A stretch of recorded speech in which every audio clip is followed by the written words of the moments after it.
What's up, y'all? I'm gonna be playing some Maiden today. So, last time we were playing it, I wasn't doing very good. But, time before was doing pretty good. Really want to try and get to Number the Beast. That's my main goal.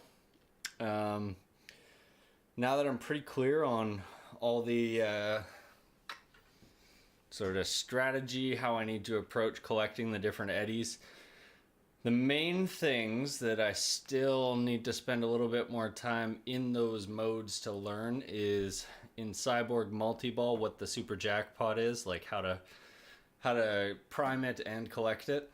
And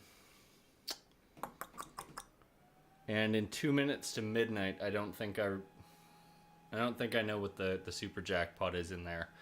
So, just a refresh, collecting the eddies is tied to the different multi-balls, and each one of those multi-balls has a Super Jackpot in it, and when you collect the Super Jackpot, you collect that eddy. So, for Mummy Multi-Ball, you collect the Mummy. For Cyborg Multi-Ball, which you get from filling up the Power Pyramid, you get the Cyborg, and for Trooper Multi-Ball you get the Trooper, which is Super Jackpots up here. For Mummy Multi-Ball, it's basically filling up the Mummy thing here and then shooting the center loop, but to fill up the Mummy thing off of the captive ball, you have to be hitting other shots first and then hitting it.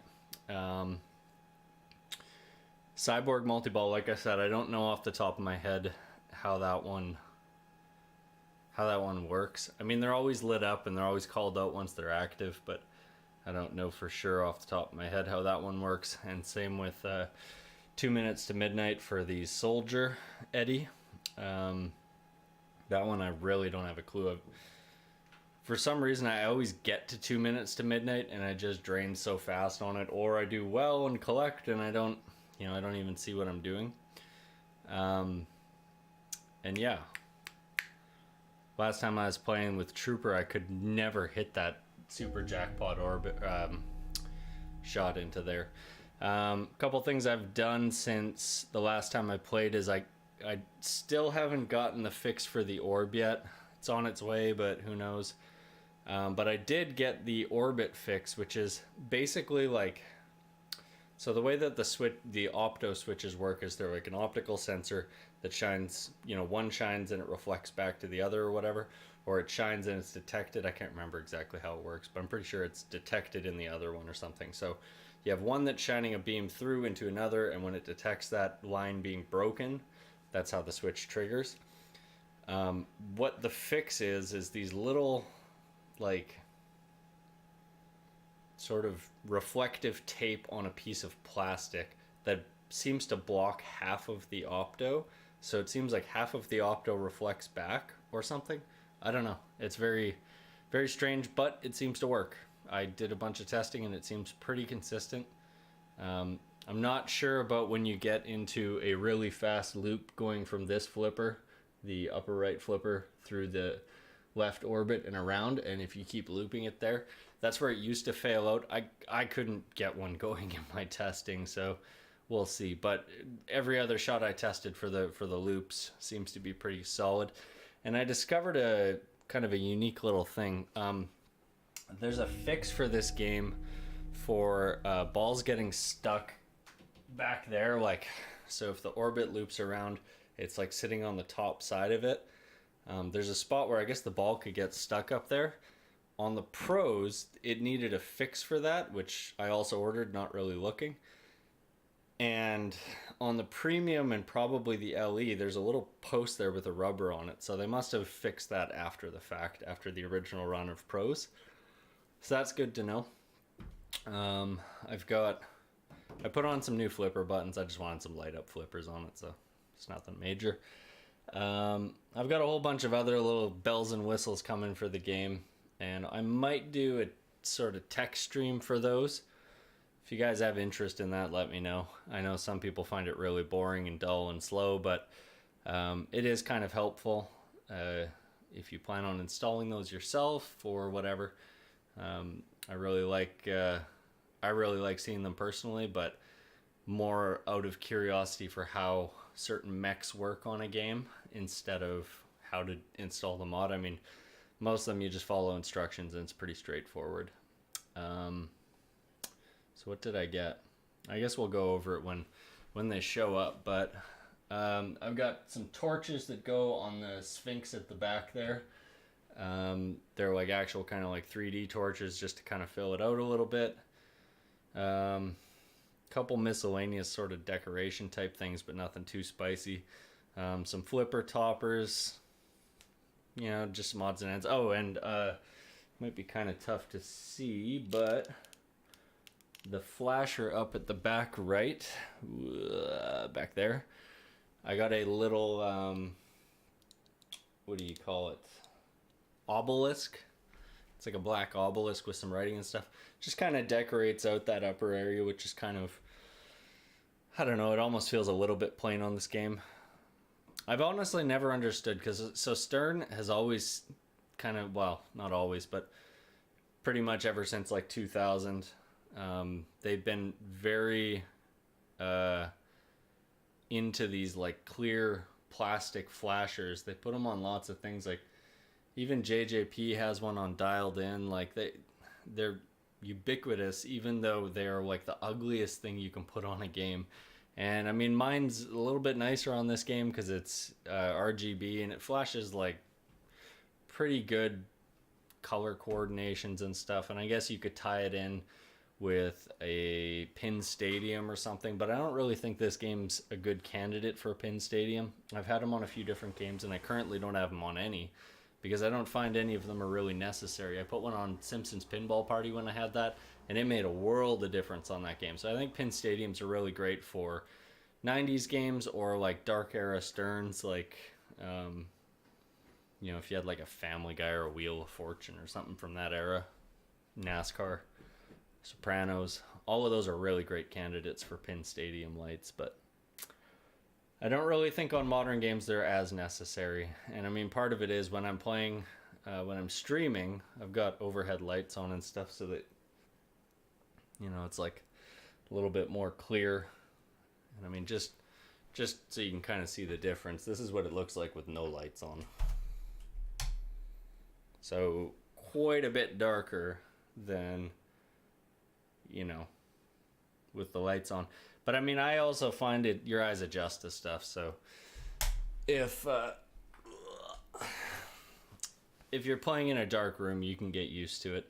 A lot of the modern games have a lot of stuff going on with like flashing and stuff, so a little bit much, but depends on the game. Okay, so I'm going to play a few games just to kind of warm up, not really focusing on anything in particular. If I start doing really good, which can happen, then I will keep playing through. But as always, I'm going to start with trying to get Trooper Multi-Ball going and Mummy Multi-Ball going.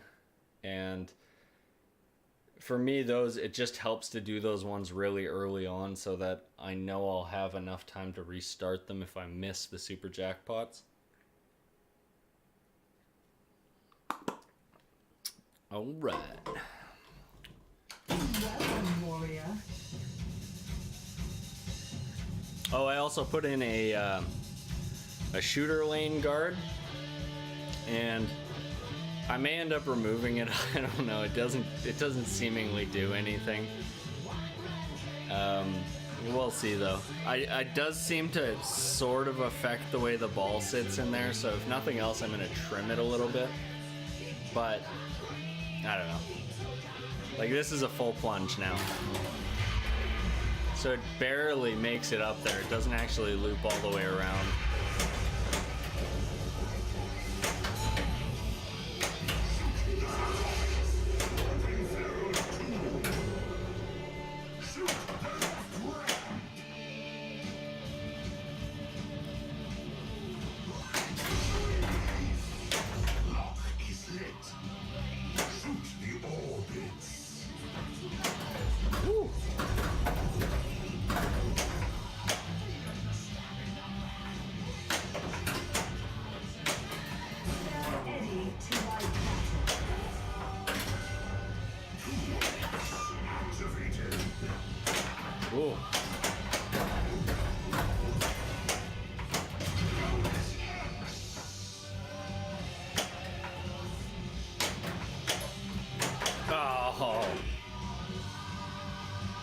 That sucked.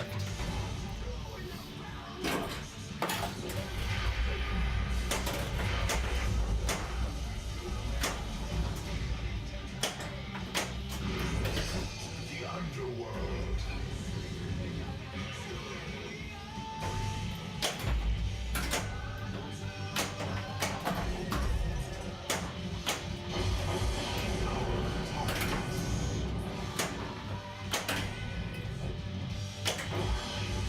Almost had that.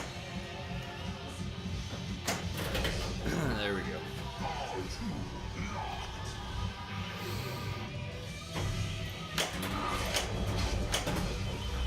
Mystery level 2. Ball 3 lost.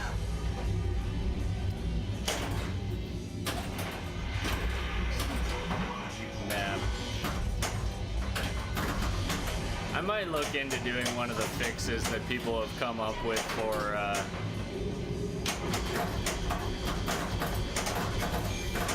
for the auto plunge.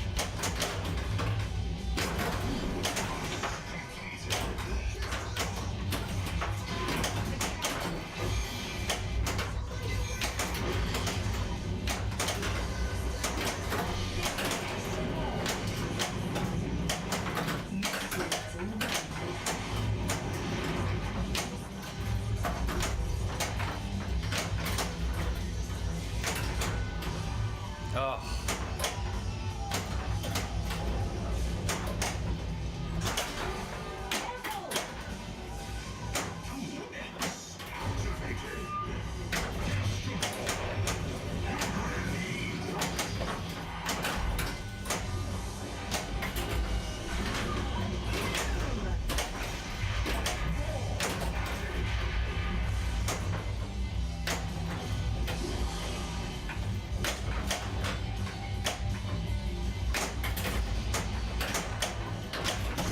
Yes.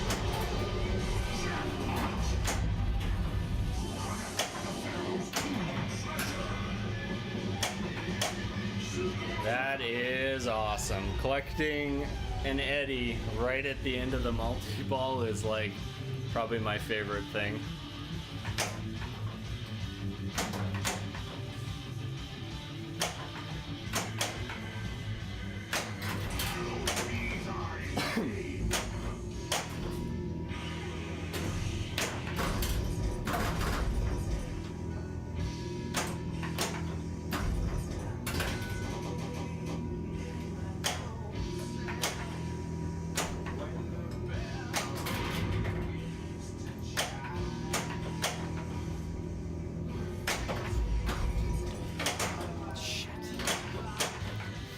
Damn. Damn.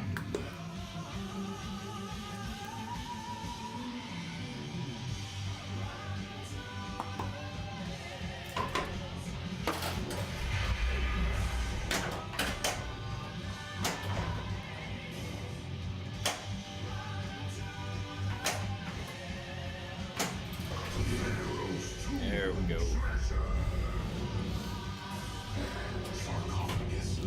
So I just need ramps and orbits, and I'll have Cyborg multi-ball going, which is pretty cool.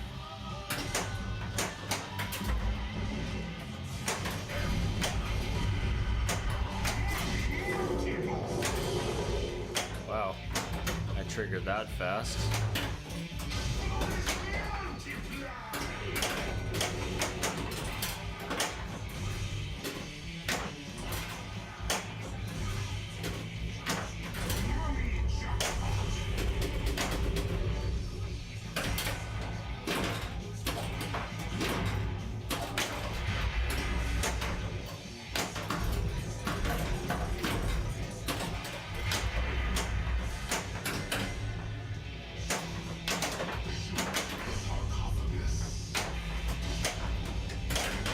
Trying to hit that left ramp while controlling balls is like super difficult.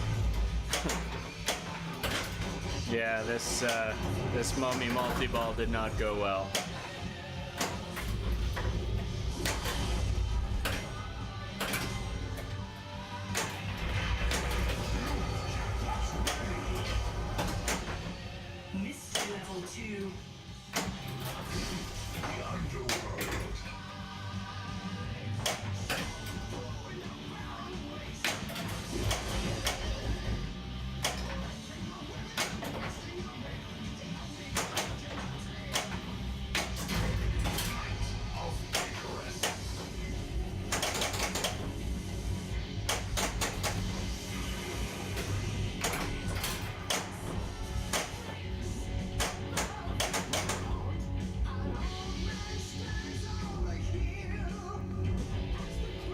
Oh man, I hate when it shoots underneath there and then doesn't detect it right away. Fuck. Too late.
Fuck.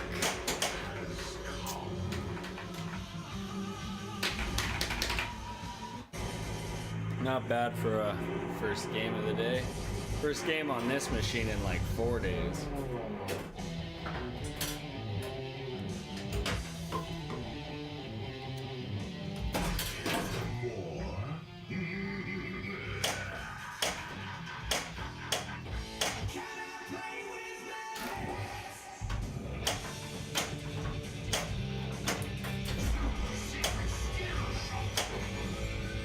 Can't believe I got that. I thought time was up on that one.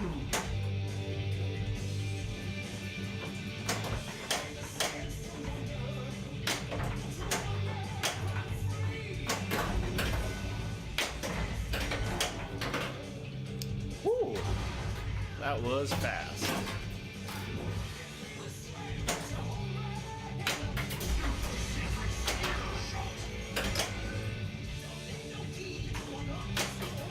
White arrows to summon Eddie.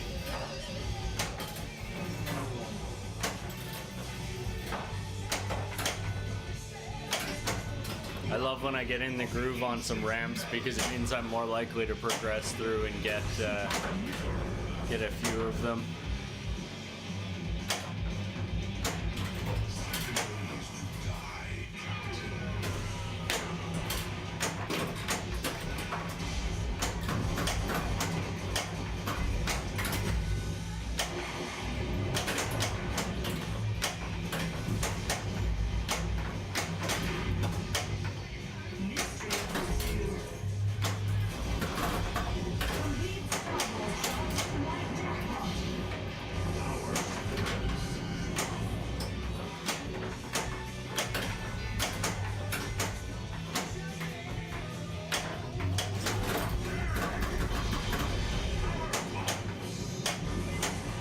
Oh my god. That was spicy. Pops and spinners will be no problem. Targets will be no problem. Orbits and ramps though, so let's just keep trying to hit some ramps and thin that out a little bit. Or not.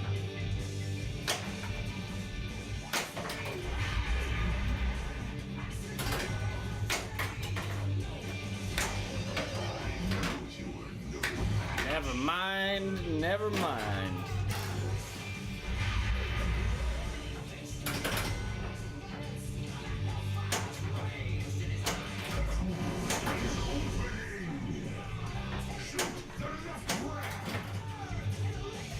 Fucking beard problems. Getting a piece of your beard stuck in your mouth out of nowhere. Big beard problems. Yeah.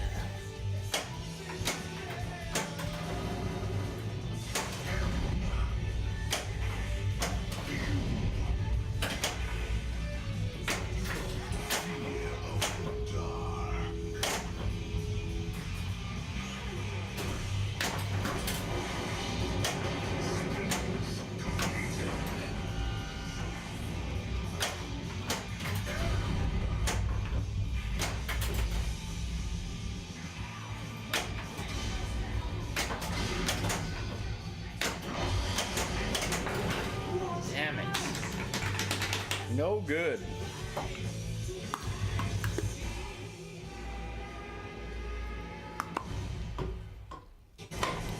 Alright, I think I'm about as warmed up as I'm gonna get on this.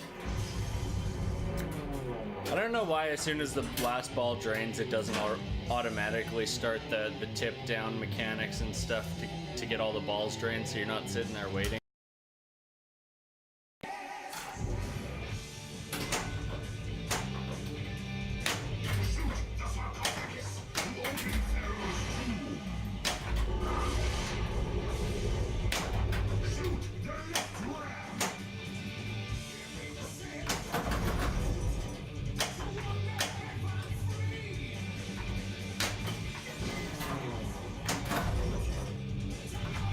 Aww, the loneliness of a short distance flipper. That outlane is so nasty. Every outlane is so nasty.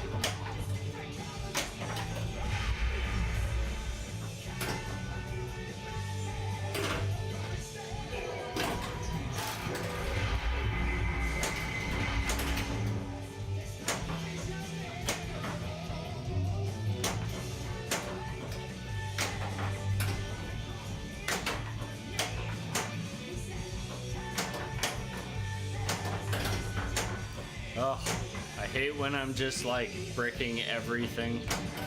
There we go. I really want to focus on getting the ramps and orbits taken care of for the power pyramid because everything else seems to just happen on its own for me.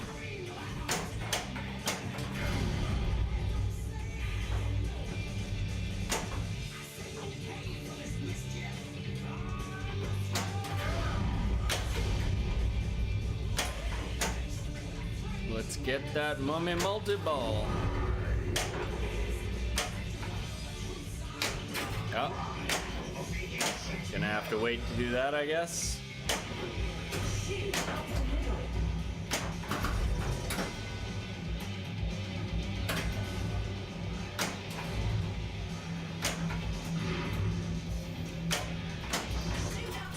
There we go.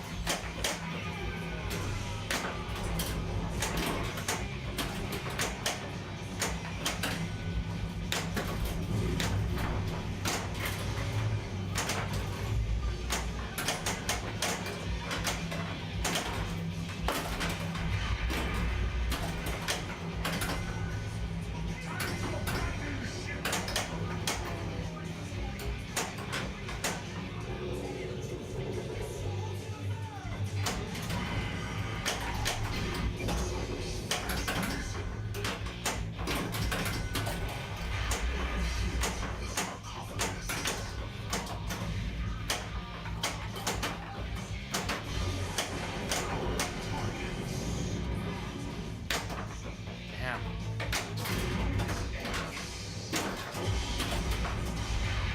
So I've got one letter lit there. Ugh.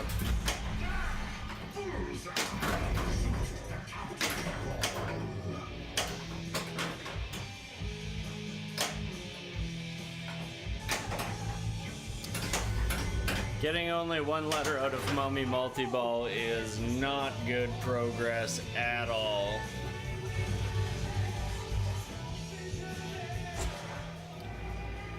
I think once I'm warmed up a bit more on the ramps, I'll be in a better position to do Mummy because a lot of it is just hitting ramps and then hitting captive ball.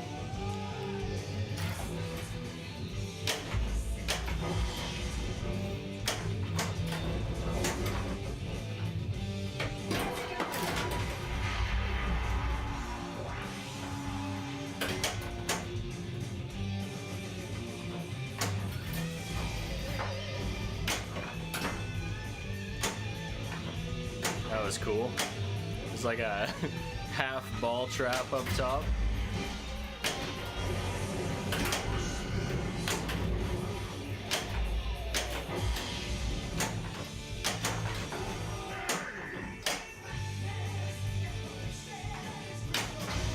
Oh my god. It hit that just the wrong way. Welcome, warrior.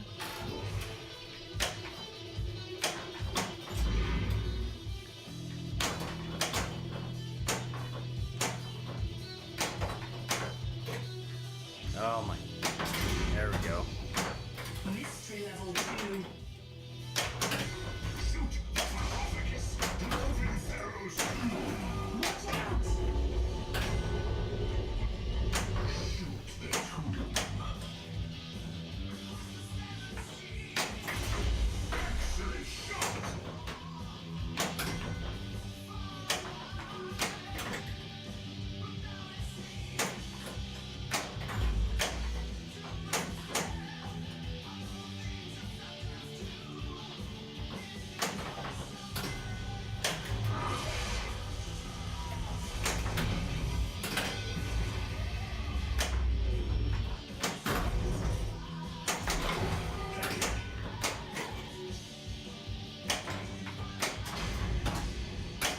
Lock is right.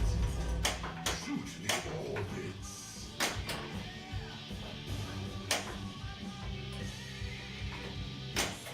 Shoot the underworld!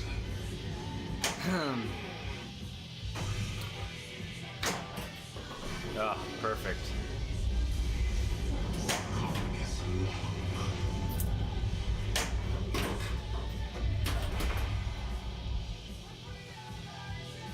For a second. That's bullshit. That is such fucking bullshit. Damn it. Alright, well. I guess try and go for Trooper multi-ball early here. Mummy multi-ball's primed. That one's gonna be easier to get. At least I can progress both Mummy and Trooper in this mode.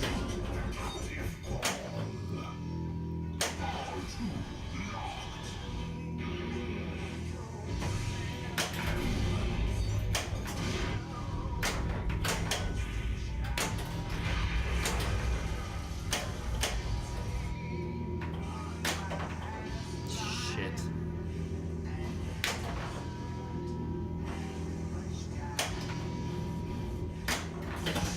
Targets.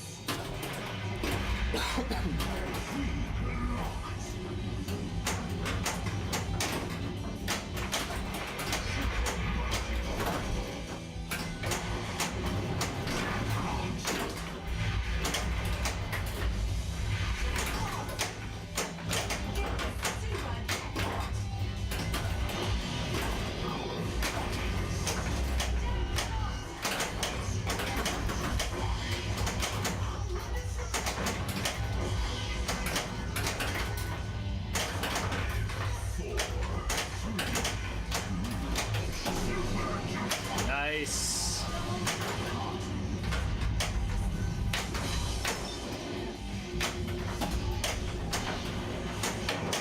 Oh! Damn it. Still collected Trooper Eddie. Advance revive. Look at this, I drained it and it's still counting shit for me. That's great. So yeah, let's get Mummy multi-ball going. Why am I flashing red? That must be a Pharaoh's treasure reward or something. White arrows to summon Eddie.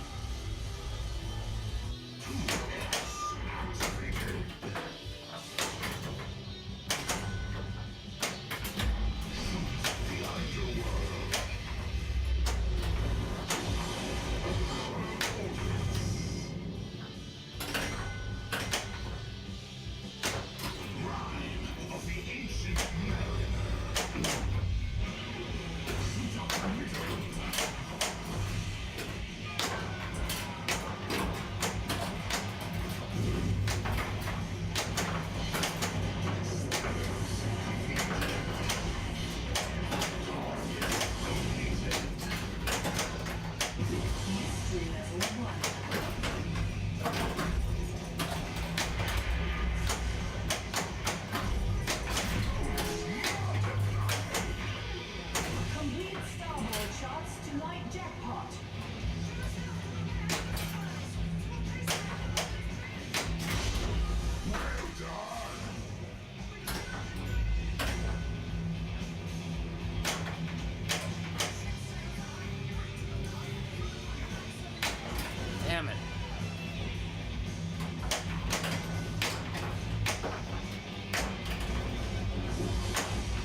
That's alright.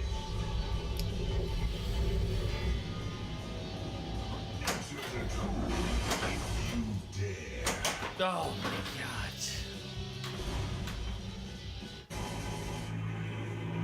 I should have probably went for the Pharaoh's Tomb there. I don't know what the Pharaoh's Tomb treasures can be. They might be able to be extra ball, but I don't know.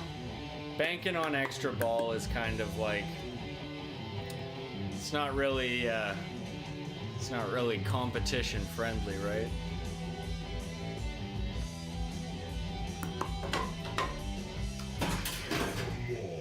Feeling a bit better. Every round, playing a little better.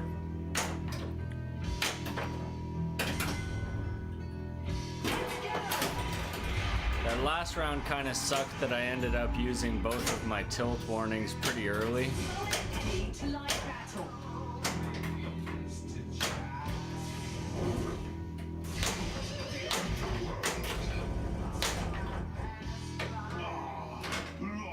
Should have used both of them right there.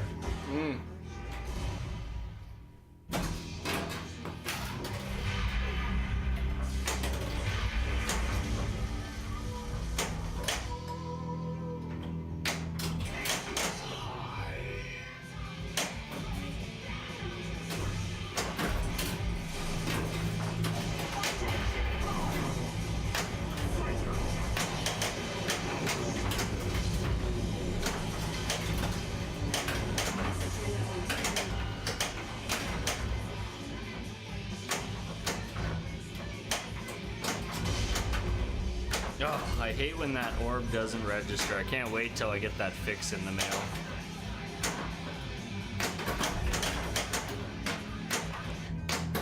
They've come to attack. Shoot the sarcophagus to open Pharaoh's tomb.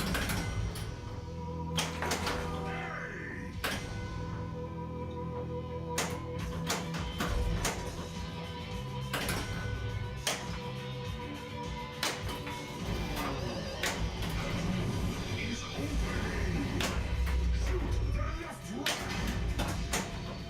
Lock is lit. Shoot the orbits.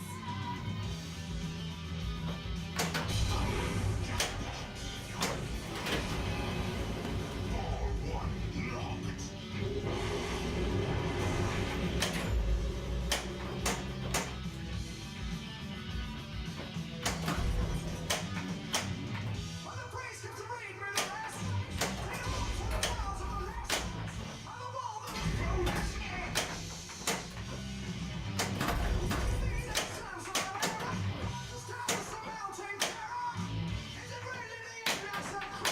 Wow.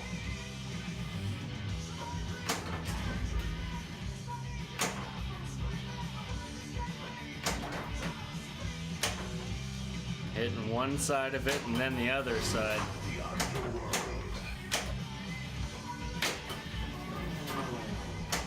There we go. I always find for me that left ramp is so much easier to hit if you hit the right first, but the right is sometimes tricky to hit too, so I don't know how much that helps. Ball 2 locked.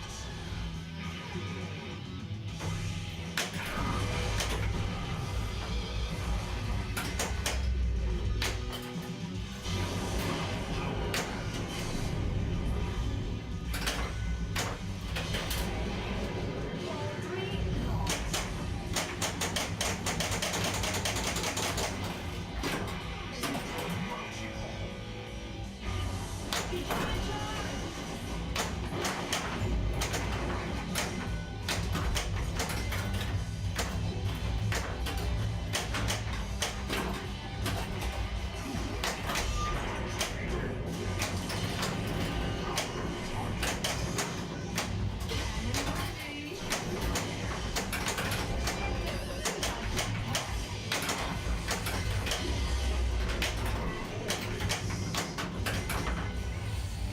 Trying to hit that super jackpot is so tricky. And I got it right at the end again. That's my most likely time to collect that Eddie and hit that super jackpot is right at the very end of it. All right, let's go straight into Mummy Multi-Ball if we can. Yes, we can.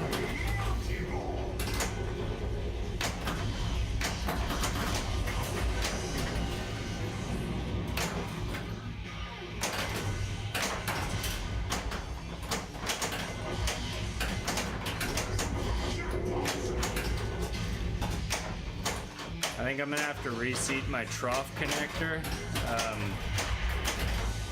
It's giving me an extra ball when it shouldn't. Basically, my multi-balls should be starting as 2-ball, but they're starting as 3-ball, so... Oh, you suck. That's why it just drained there, because it was not detecting the other ball that was in there. It's one of my biggest issues with this game. Like, I'm surprised, like, nobody's come up with a better trough fix, because it's like, it's basically the connectors on the trough for the overflow ball. That connector jiggles, and then when it jiggles, it like breaks connection for a second. It's pretty annoying.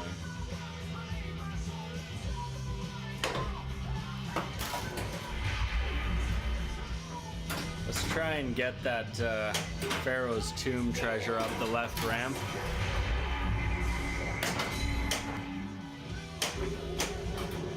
I don't want to bother with going for the extra ball because I don't want to play with it. Yeah, 15 million points isn't very good, but maybe like the treasures after the fact are a little bit better.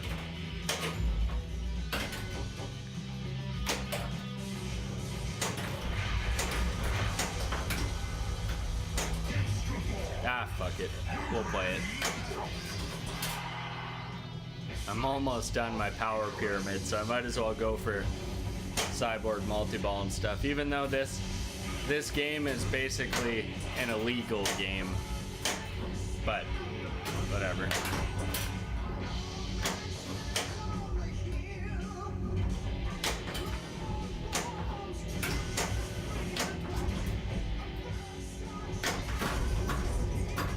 Ooh, I can progress Mummy while I'm in this. I'm gonna try and do that.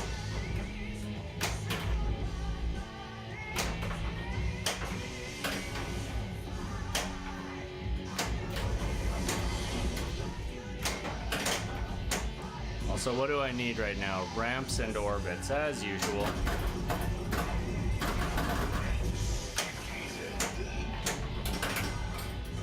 You don't have much time.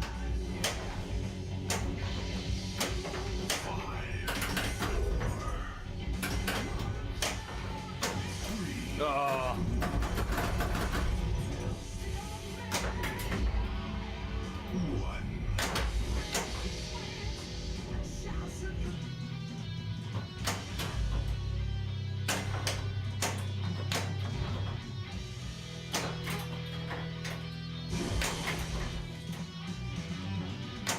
Ah, shit. I'd like to get into Cyborg Multi-Ball just to get some practice with where that super jackpot is.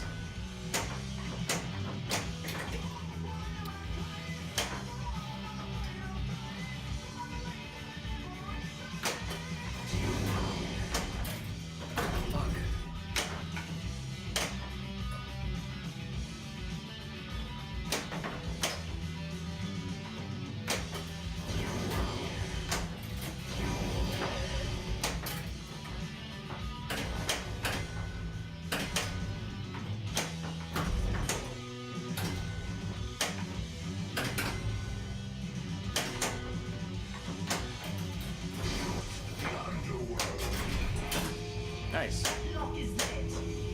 Shoot the left orbit.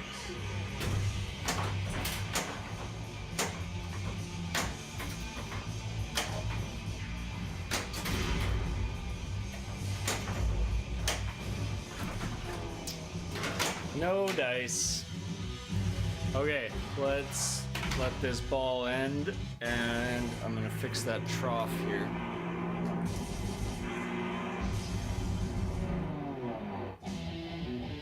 Yeah, I'm gonna pop the playfield for this.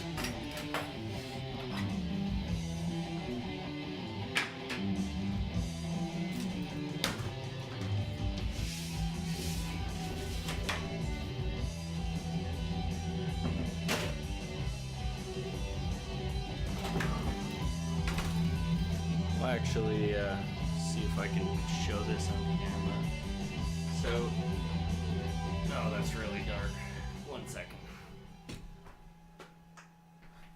Where's my phone?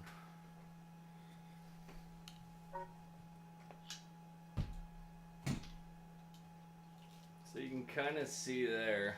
I know this is like a little bit tricky to kind of for perspective, but this is the ball trough here.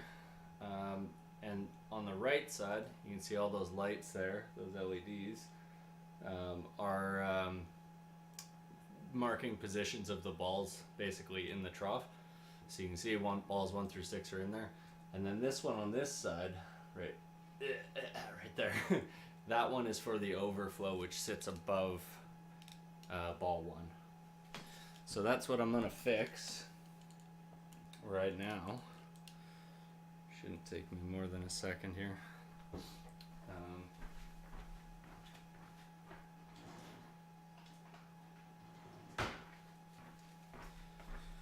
Normally, it's a good idea to turn the machine off with stuff like this. So that's what I'm gonna do.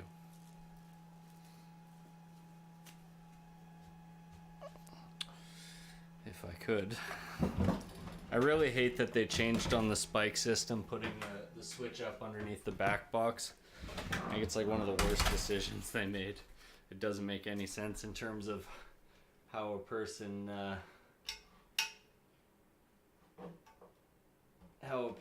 has to reach back all the way like that to turn the game on and off.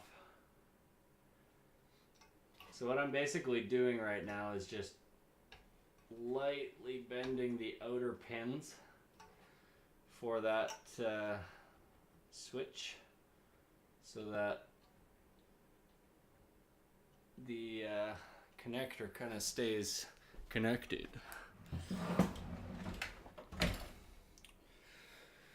Okay, cool beans.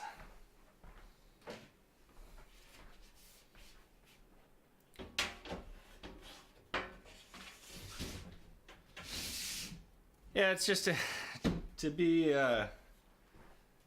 honest, I mean, I imagine there is some sort of cost-saving reason or something why they did it, like slightly less wiring, or they're machining holes for the back box anyways, so putting another one there, I don't know, like there is no doubt a reason why they did it. It's just from a usability standpoint, it's really dumb. It's like having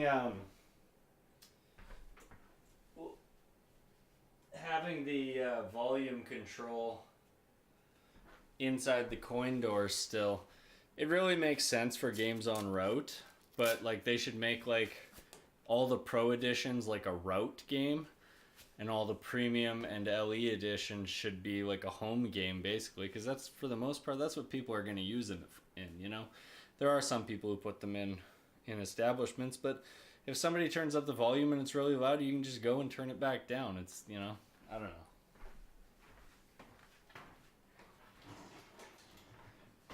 I think from a usability standpoint, there's a lot of little things with pinball machines that they could do to like just kind of improve the user experience a little bit, and a lot of them are really minor things, like I don't know, like just ease of use on changing things.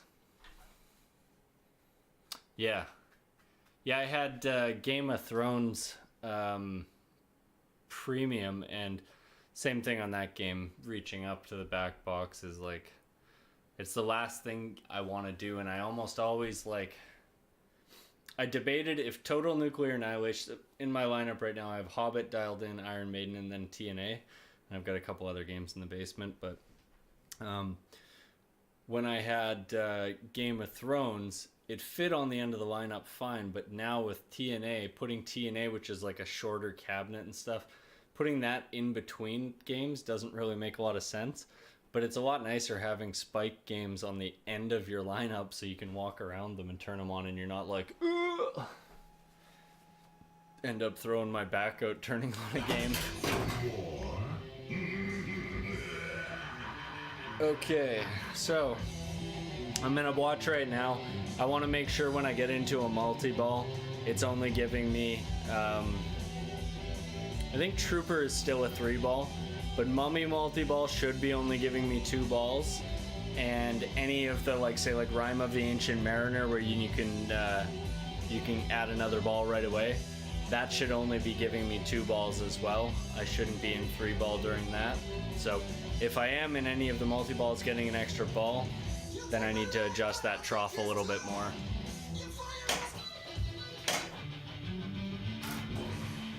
Ooh. Come on. Oh.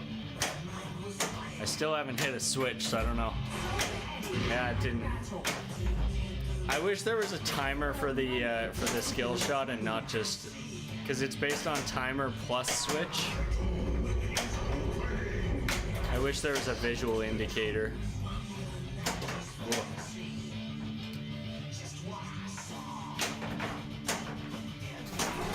Oh man.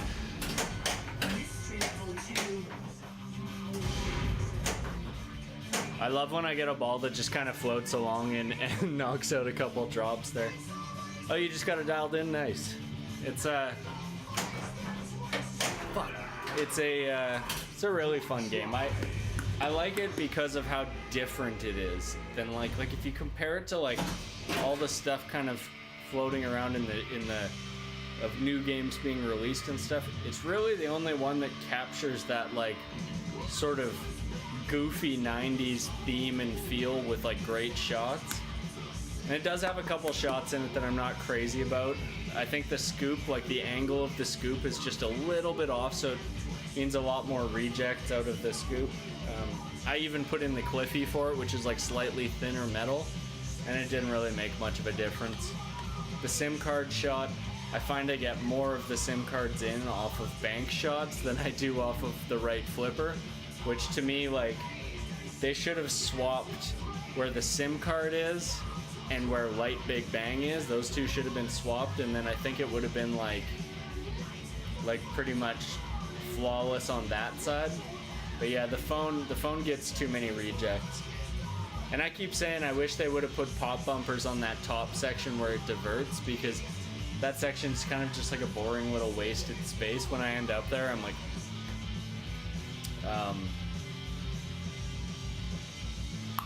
I'll probably stream that tomorrow. Either that or Hobbit, I'm not sure. I don't want to stay too long on Maiden because I've already played it more than other stuff while streaming, but... Alrighty.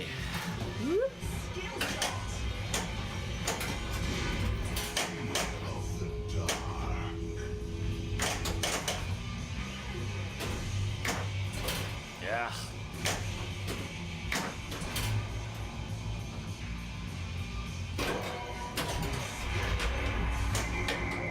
Oh my god, getting a ball save off of a bad drain followed by another bad drain. Outlanes will be the death of me.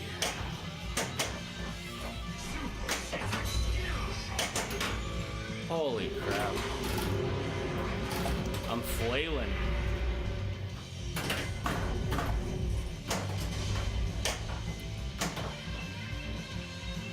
So, one thing I might do is, I'm just gonna kind of show this, so you can kind of see, yeah. So that little metal plate is like the shooter lane protector or whatever. I don't know what they call it, like a kick-out protector or something like that. But it is like, I think it's making my shots reject a hell of a lot more than they should. So,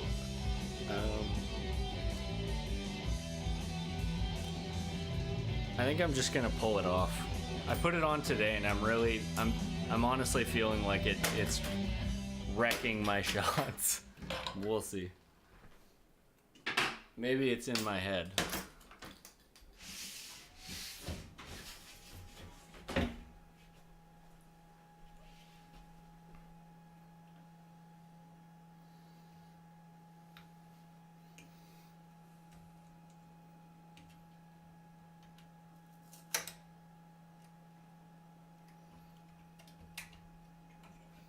Yeah, see, that's what it is. Just a little piece of metal that sits on the out lane. But you know what? I honestly find a lot of lane protectors and stuff are basically overkill in a home environment. You're never gonna end up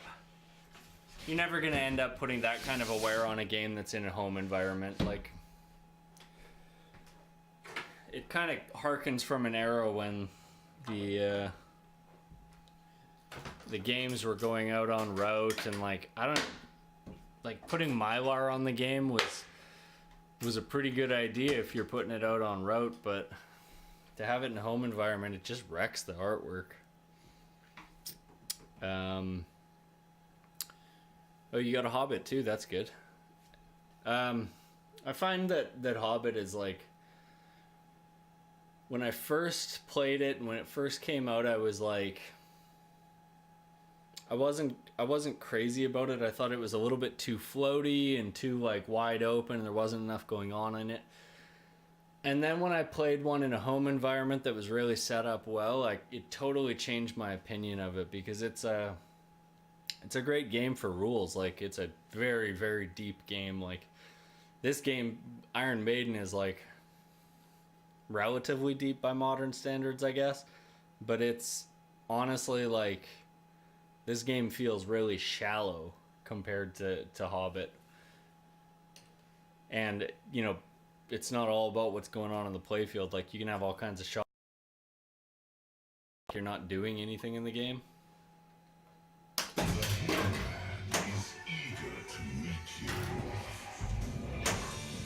Oh, I should have done a full plunge there just to see if it did make a difference on my shots. I'm feeling like it did, because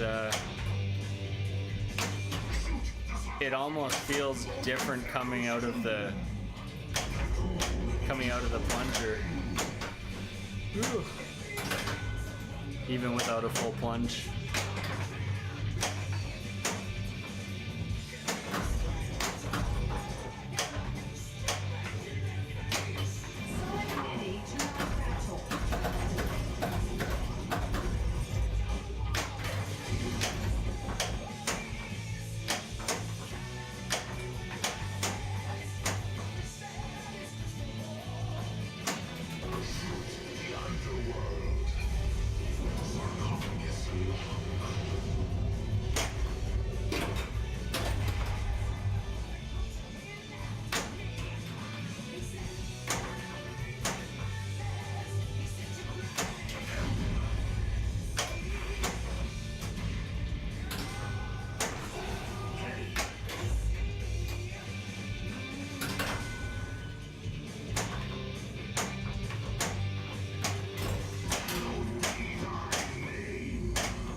Nice to get into Mummy Multi-Ball while in How Would Be Thy Name. There we go.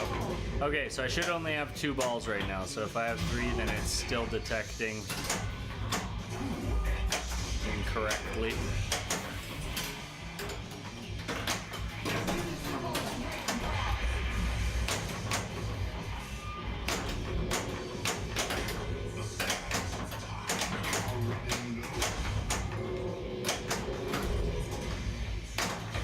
Oh, crap. And I didn't even get that shot. Oh, I didn't. Maybe? No, I didn't. Well, at least I know that the trough is registering the way it's supposed to now. That's good.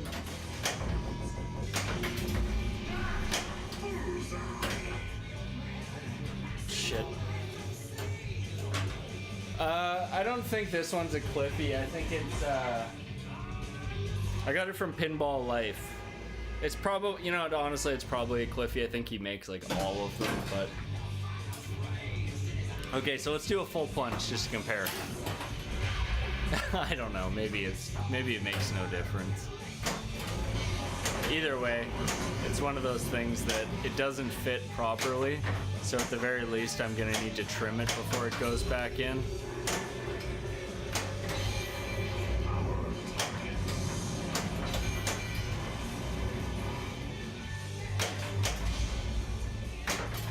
Oh, come on. Fuck. Watch out! I should have expected that, and I did not. Well, see, that was a full plunge, and that definitely went better. Holy crap, I love when I get those orbits like that.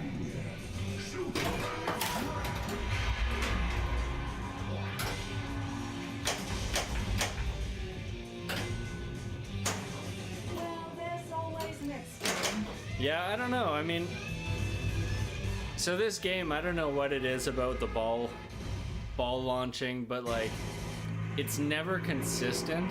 And I read some horror stories of guys like they adjust their shooter rod, and then it throws off the auto launcher, and then they adjust their auto launcher and it throws off the shooter rod. And like, as far as I can tell, nobody's found a fix for making both work properly, and they're both pretty crucial because like the auto launch, you basically need it for a trooper multi-ball for it to lock properly. I don't know.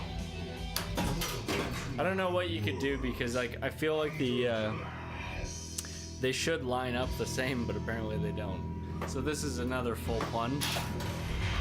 Yeah, see, earlier today I wasn't making that full plunge orbit very often, and now it's making it pretty easy, so I feel like it's fixed. Compared to when that Cliffy or whatever was in there anyways. Not all are Cliffies, eh? Not all Cliffies are created equal. This one that I've got is clearly not created equal.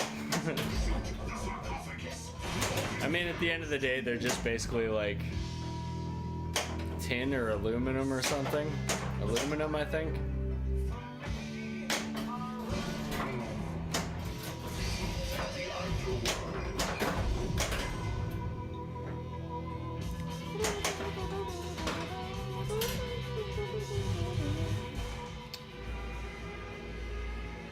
Oh man.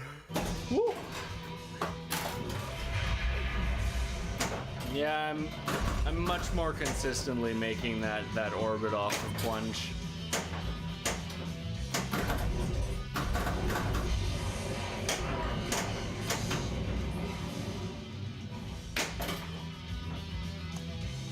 Just gonna drain that out.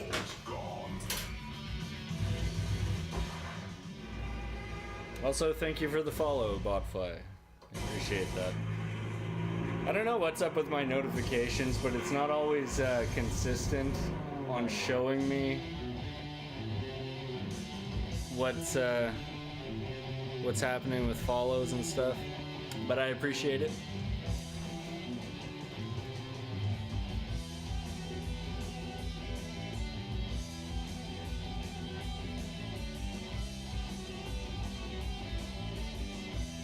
There we go. Okay, let's play an actual game. About as good as it's gonna get.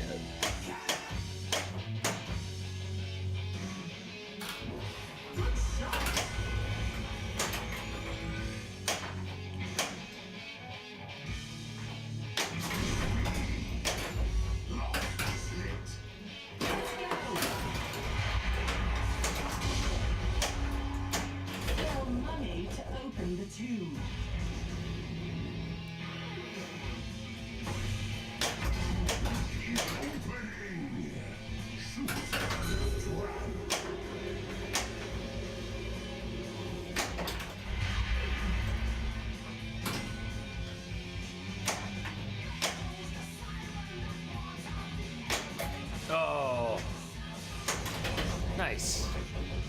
I like the geometry of those upper shots in this game. I think they're really well done. All right. So let's see what the auto plunge does. Yeah, see, even the auto plunge is a little bit better. It's still not great, but...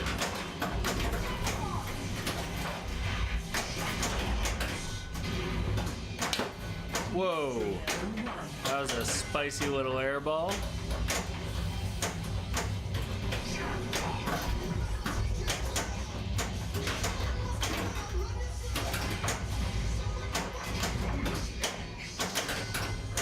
don't know if I'm supposed to have 3 balls right now.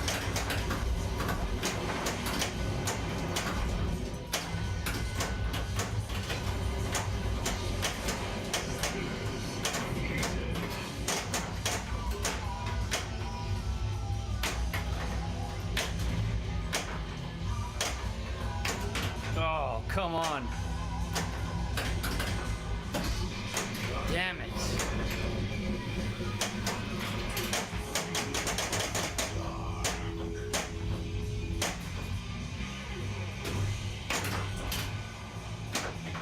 I think I've got a Tales of the Arabian Night as well. We got a pretty similar collection. You got a Judge Dredd too? I think I've got all the Cliffies for mine, for my Tales of the Arabian Nights. I think there's one for the magnet, the genie magnet, I think, and the Bazaar Scoop, I believe. Trying to remember what else there might be. Ah, shit.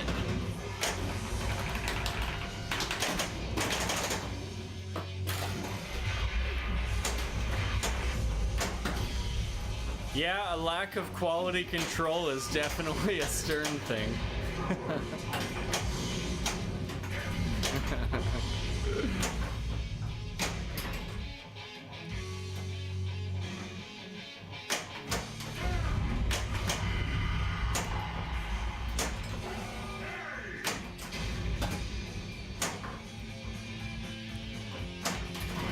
White arrows summon Eddie.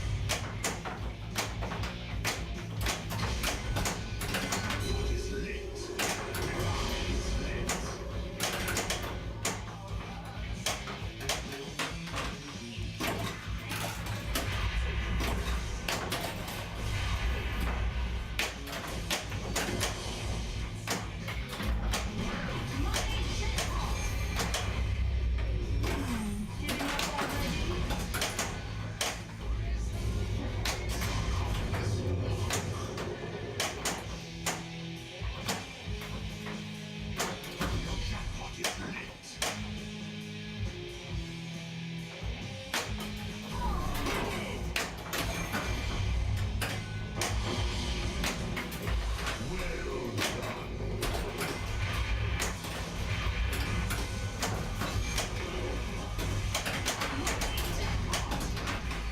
Mystery level 1.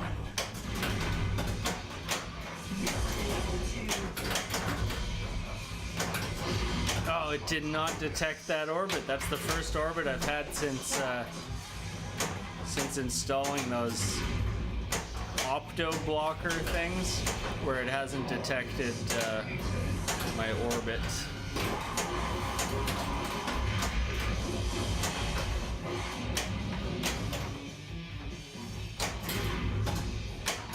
Mystery level 3. So that's pretty good for Mummy Multi-Ball 1, getting 3 letters. Yeah. Oh, crap.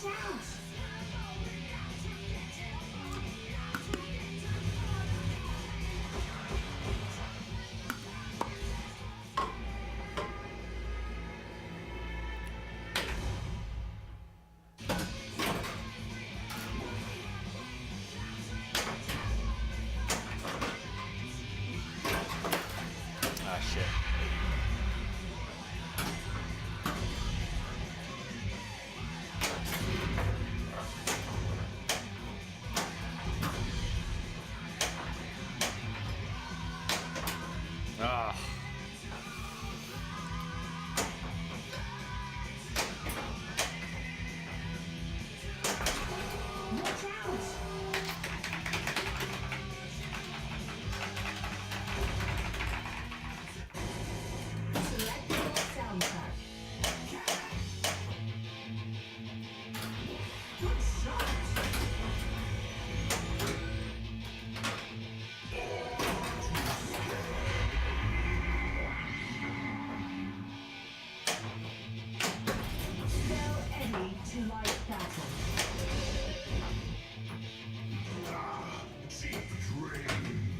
That loop around to that drain is like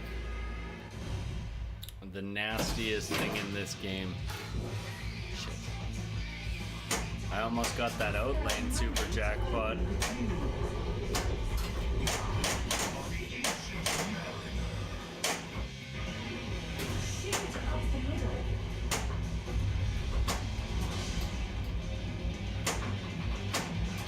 Come on.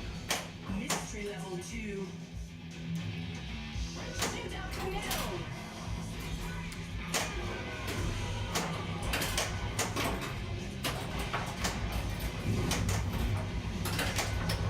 So those are games you currently have, or games that you've owned and currently own, I guess. Ah, come on.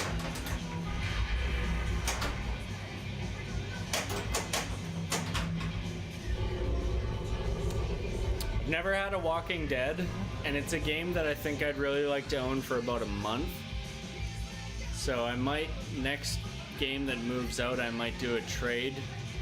Like, I think I could do like TNA for Walking Dead, like TNA plus cash or something maybe. I don't know. Depends on the Walking Dead, I guess, but TNA will be here for a while, but I know it's not a game I'm gonna keep forever, so.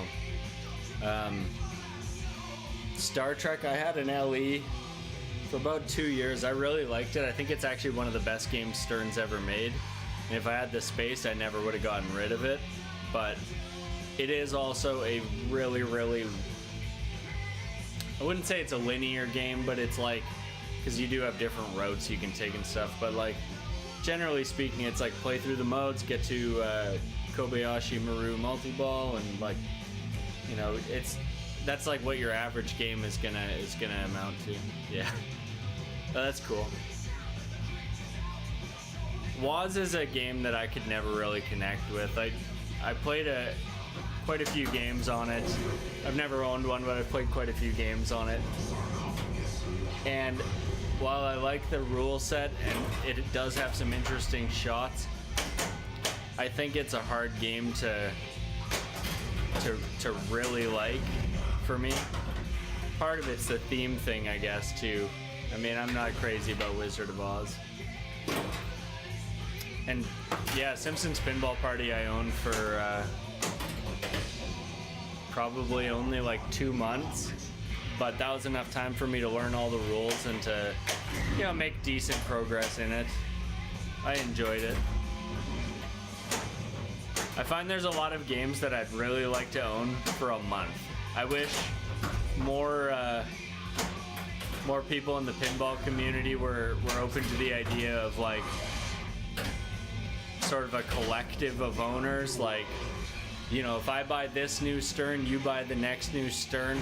We trade them when we're both bored of them or whatever to each other. I mean, just straight up trade, and then sell them and, you know, whatever, split the profits onto the next games, because realistically speaking, some games hold their value and other games tank down. You know, like Tron, for all it's like, I don't know, it's pretty.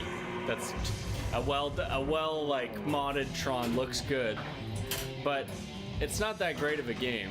I owned one for a year and it was like, it was okay. It was hard, but Tron has held its value so well, and it's just like, it's not worth what people pay for it. And I paid too much for mine, but I also sold it for too much, so whatever.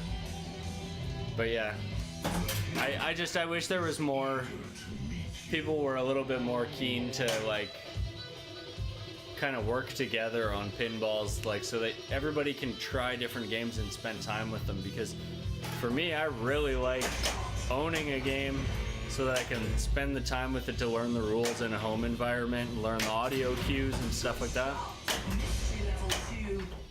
But I can't justify 10 grand every time a new game comes out. And if it's a, you know, premium or an LE, like, fuck me, that's gonna be even more.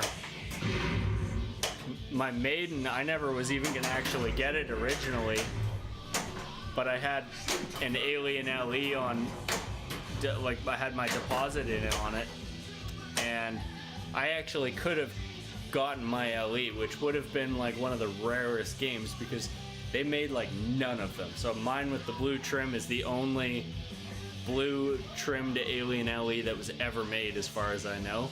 So if you ever see one, that's the one that I could have had, but I passed on and got this because parts was my big concern with Alien. Even though it was a dream theme for me, I couldn't take the risk of having a game that would be a paperweight, basically. Awesome. That's awesome. Love that. I'm having a really good start to this ball.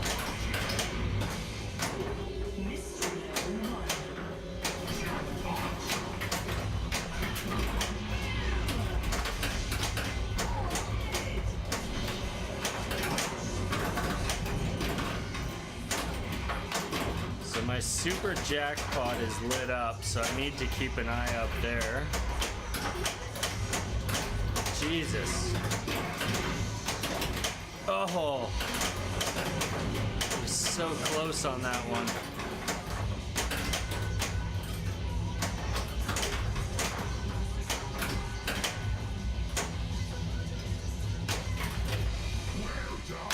Oh.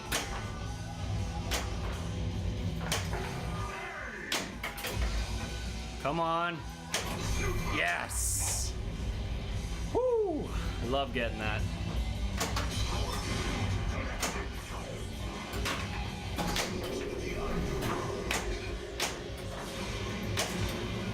So this is a good start to ball one, that's for sure. If I can get Mummy going and at least make a couple letters of progress on it, that's gonna be about as good as I can hope for on. Fuck! Ah, I thought I only had one tilt.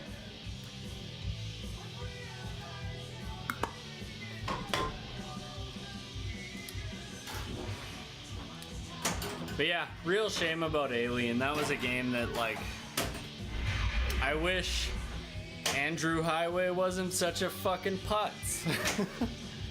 That was like the game that I was like, oh, this is it. This is it. It's like the game I've been waiting for. A fast playing wide body that's a dream theme with a great sound and art package, cool features and stuff. Yeah, thanks for dropping in, man. Thanks for the follow.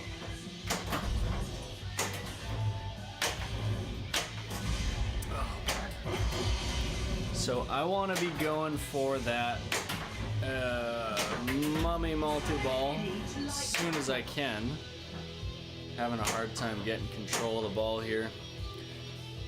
Yeah, really pisses me off about Alien, but I just couldn't risk a company that's like basically being like taken over by investors and stuff, and they say, oh yeah, don't worry about it, and it's like, I am gonna worry about it, you know? Hey buddy.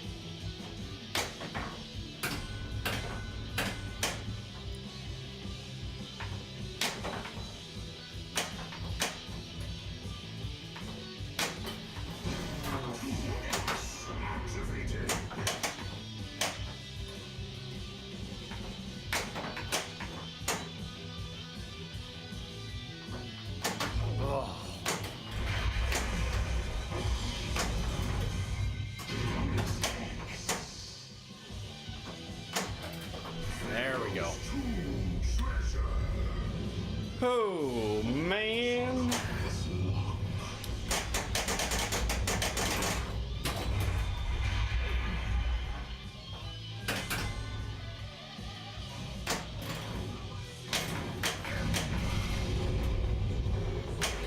I think that switch in my Mummy log there is still kind of messed up because it gave me some extra hit registration on there.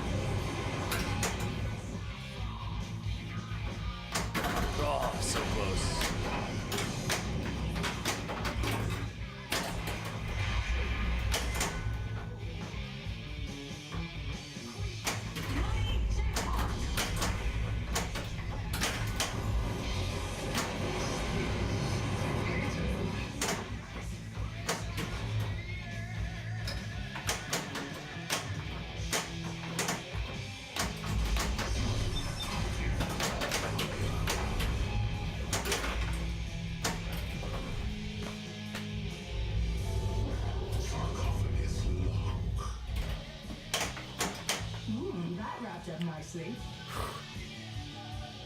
Not quite what I wanted progress-wise, but I did get a couple shots, so that's not bad.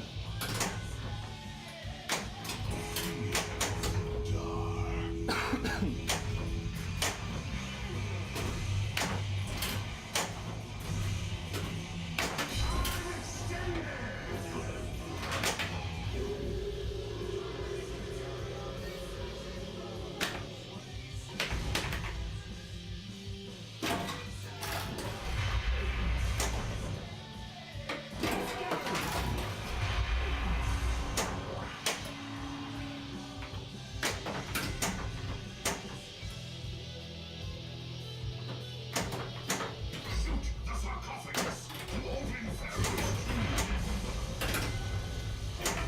tomb. No! No! Curse you!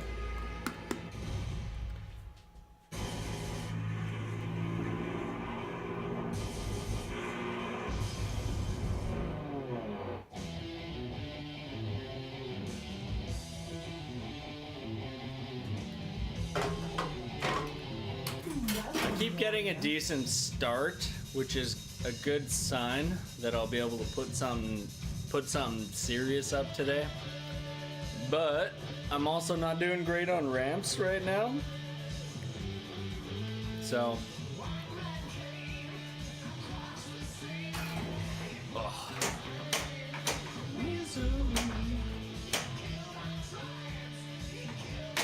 Sell money to open the tomb.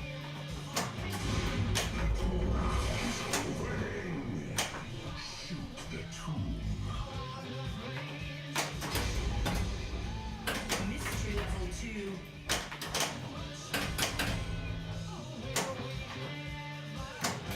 Summon any to light backdrop. Sarcophagus locked.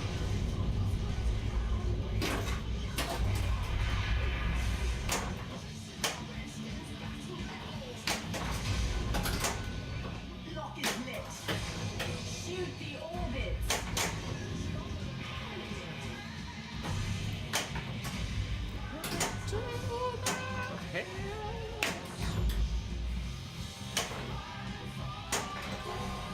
oh, I can't believe that gave me a warning. Barely even budged it.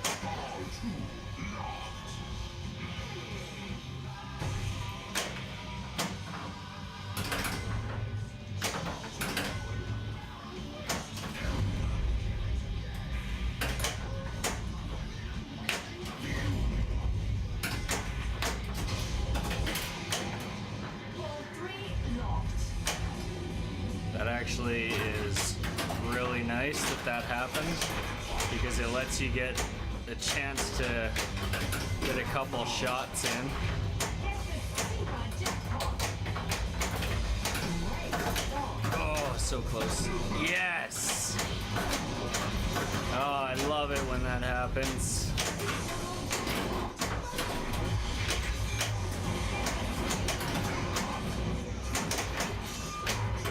So this is great because now I can just kind of focus in a multi-ball like this on trying to get orbits and ramps and stuff like that.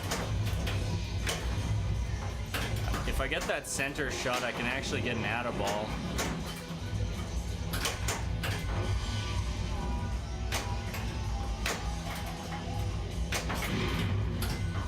I don't think I got it there. Should be able to get it now, though.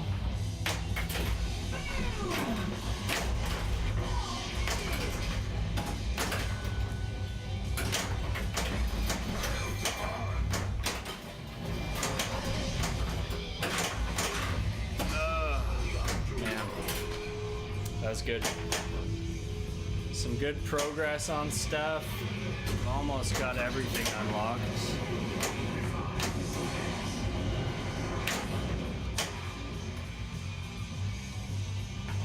It's nice getting that left out lane revive lit up.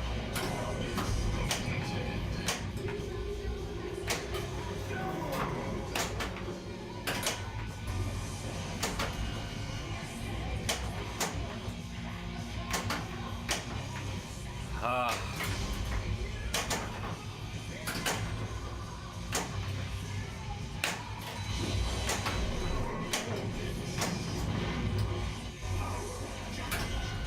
Having both revives lit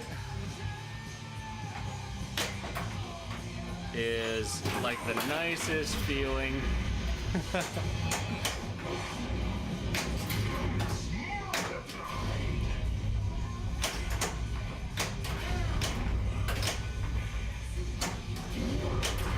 There we go, right into Mummy Multi-Ball. Let's get some shots going on this.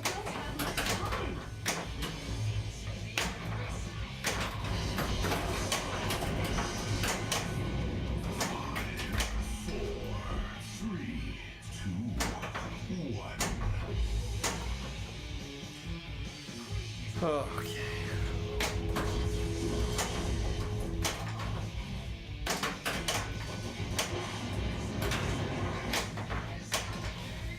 I knew this one wasn't gonna go well for me. We'll just get it relit and do one that's going to.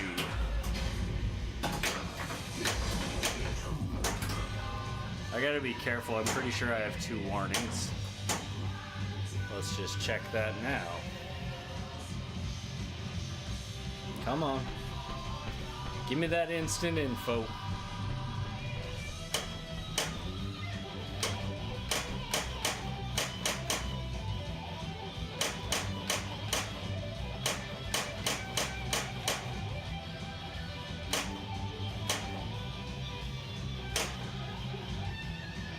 Where do I see my damn warnings?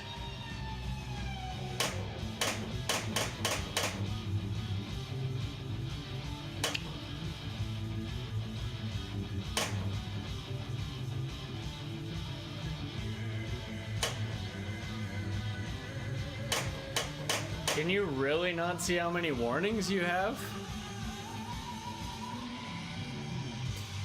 All right.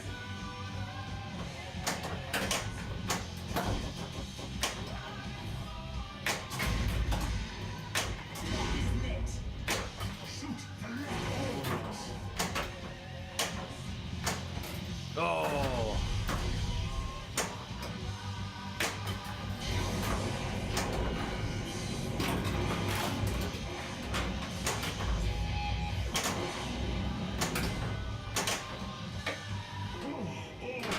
Didn't want to give up any bonus on that one.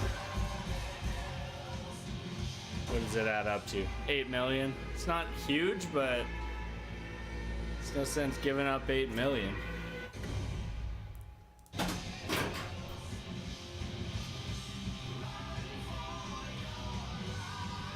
That was a good ball one. So we collected an Eddie. Didn't make any progress on the Mummy multi-ball, but as you can see with the power pyramid, we've got a lot of progress on that, which is good.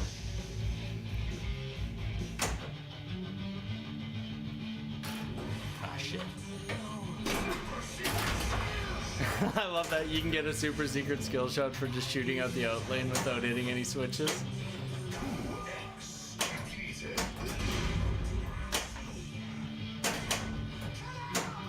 Ah.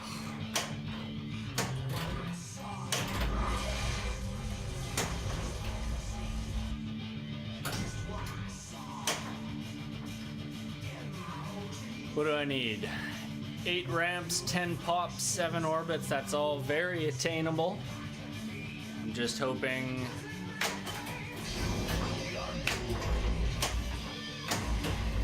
I don't have a bad ball too. Which is possible. Is opening. Shoot the tomb.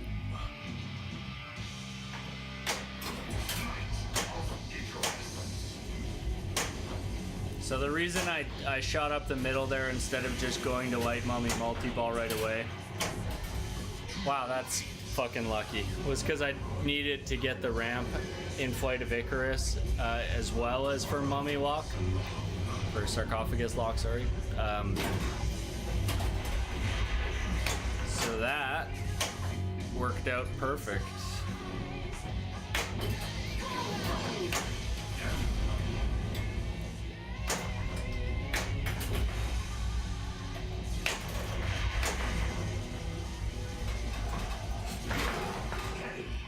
Holy shit. What a save. Man. I love when I get a good save like that.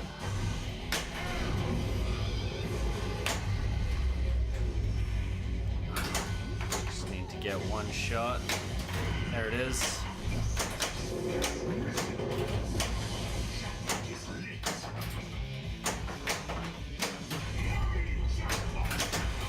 Oh, get up there. I think I still got ball save. Plus I'm getting a lock there.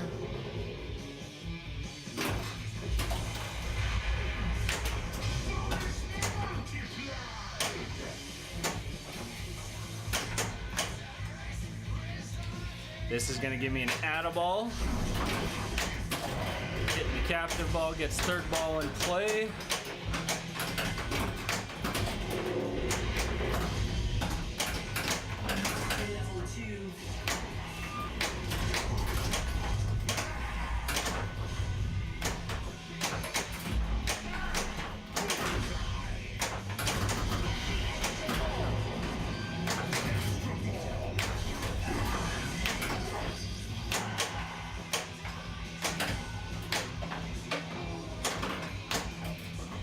Nice. So I'm pretty sure the M will be flashing still when I get back into it. Oh, fuck. One ramp and 3 orbits and I'm into Cyborg multi-ball, and I luckily got the extra ball there while I was in that, which was fantastic. So I'm still in ball 2. And basically just some ramps and orbits, 1 ramp and 3 orbits. And we've got Cyborg multi-ball, and left ramp is going to give me my second Pharaoh's treasure, I think.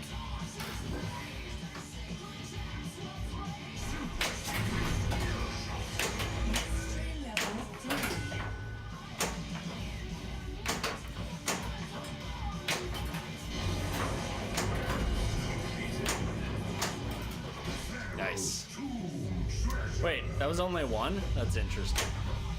So if I can try and get my 3 orbits before hitting the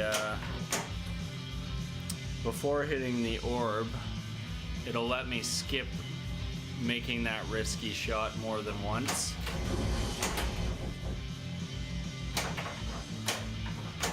Oh shit. Regain some control.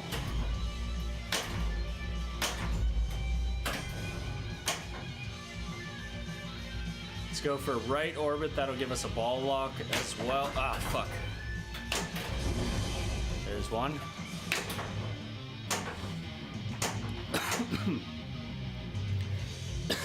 One orbit left, and then I gotta hit the orb. There it is. I'm gonna try for the ball lock here. That's ball 2, okay. I think I gotta clear one more set of targets to get my 3rd lock. Oh, no. That sucks. But will it let me play Cyborg multi-ball still, or does it just give me the Cyborg? Like, I collected him. Okay, it's still lit. Okay, cool. So apparently on a drain you get it as well as the orb. So I just need to shoot the middle and that'll get me into Cyborg multi-ball. I also, one more shot on Mummy will prime it, then I gotta hit the left ramp and then clear them again, and that will give me another Mummy multi-ball, which I'm almost done, so that's pretty cool.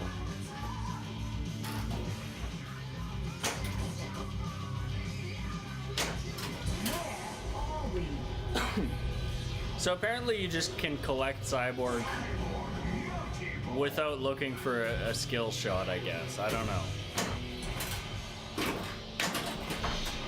And if I can, I don't know if I can clear the drop targets for another Trooper multi-ball. No, I can't.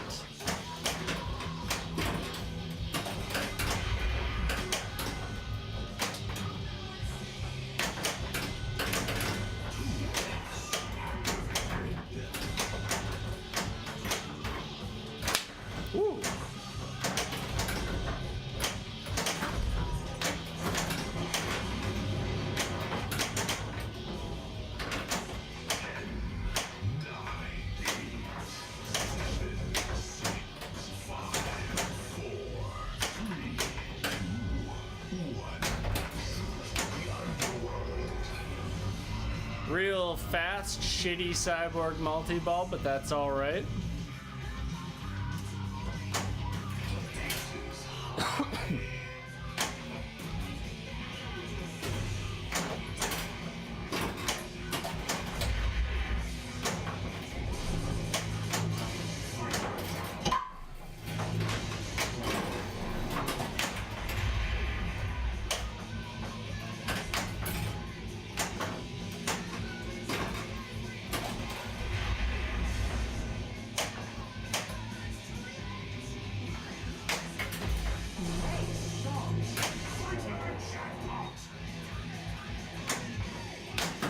Oh, flawless execution.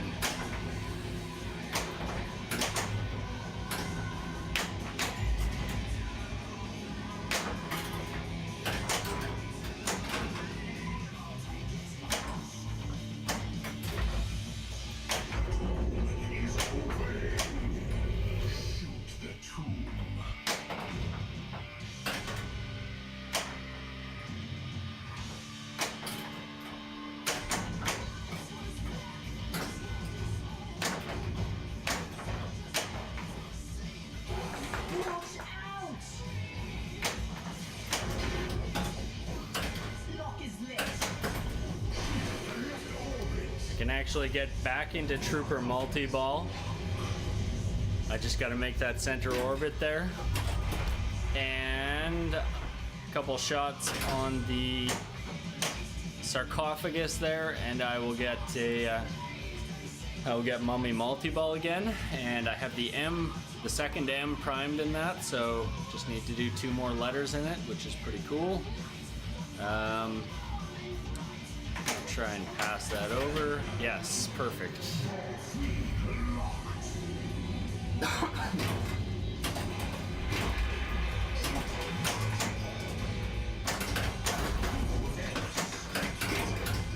So I don't really have anything I'm looking to do in this one except advancing revive, which is the left spinner, just to the left of the orb shot. I also want to be hitting the orb if I can.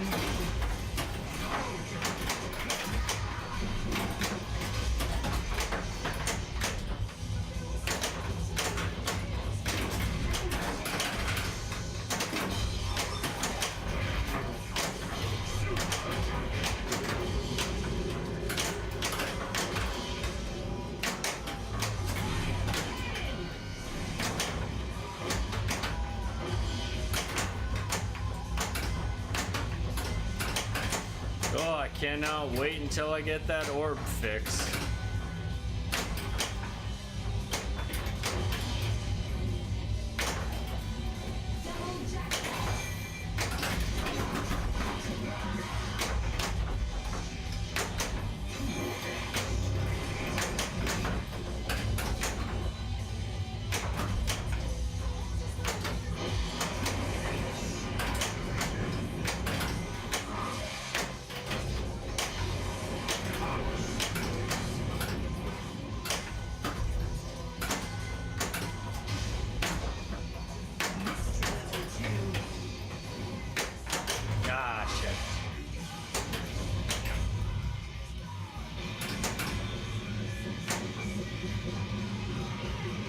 Okay, so we want to be hitting the mummy and getting back into mummy multi-ball so we could hopefully collect the mummy on that.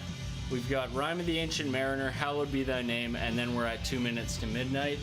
And we're on ball 3, and we don't have a ball save, so it's gonna be a little spicy.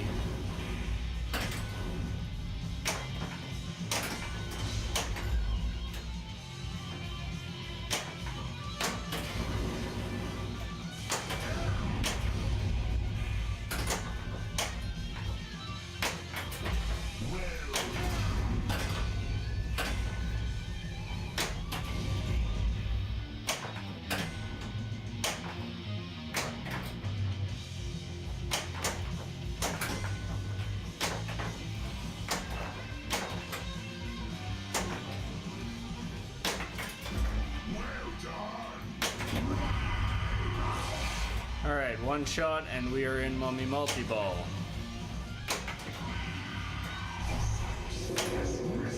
Okay, that counted.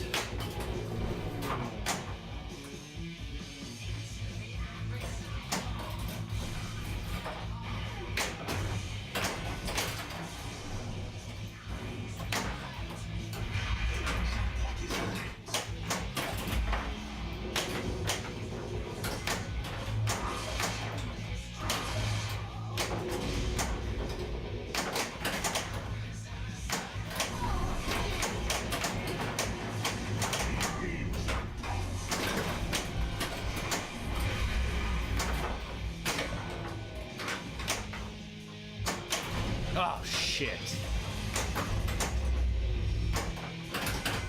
Wow, that sucks. We got one letter anyways.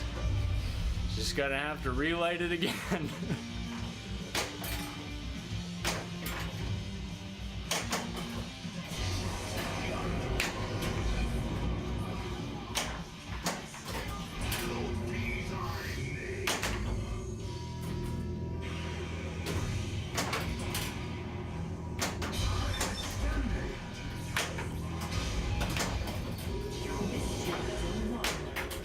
Great shot. Watch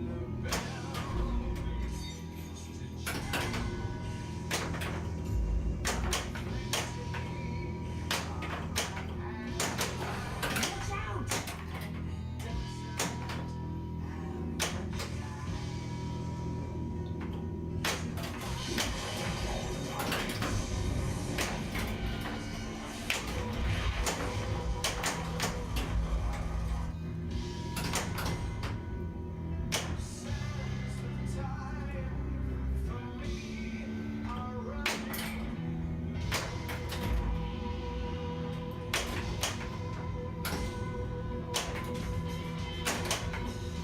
The sands of time are running low. Oh no.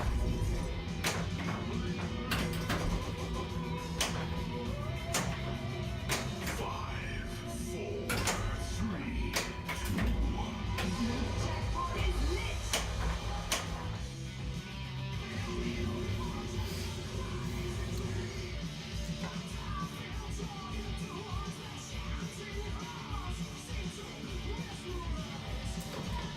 All right.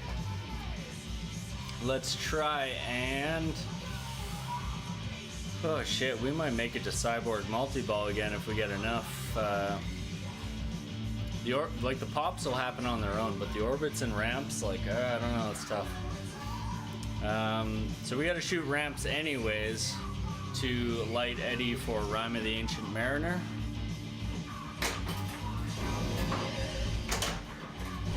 And we'll probably end up getting a couple pops as I'm trying to hit the left ramp.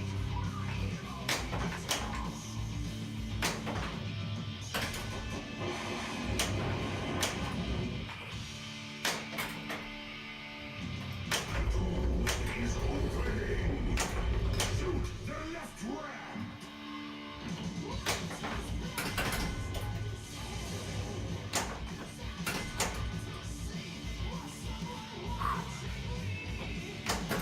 Oh, come on.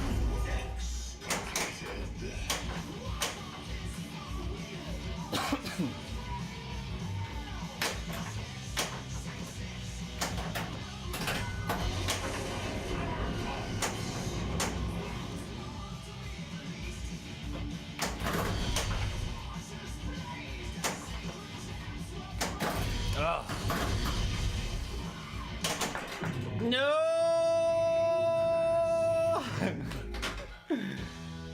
That was a pretty good game. What did we end up at? Great score! Number one.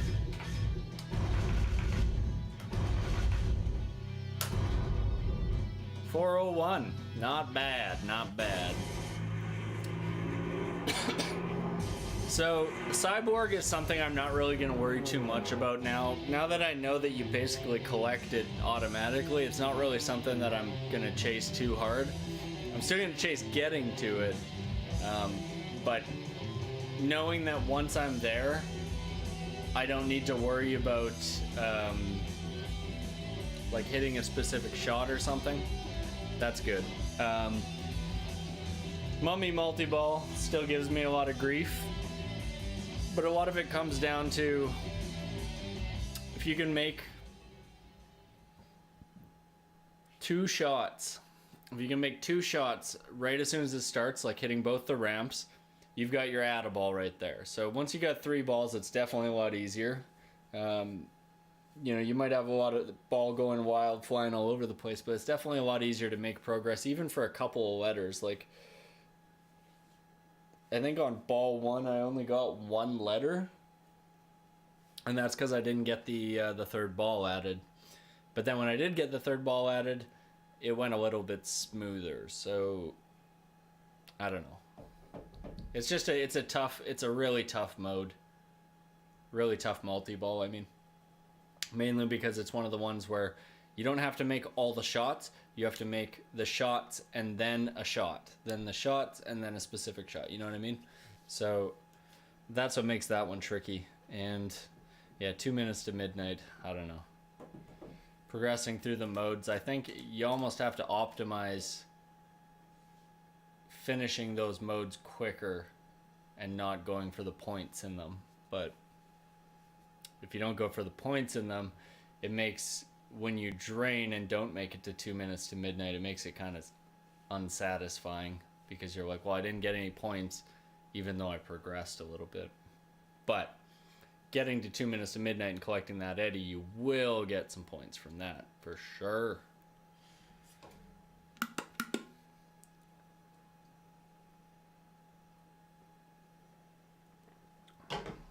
Alrighty.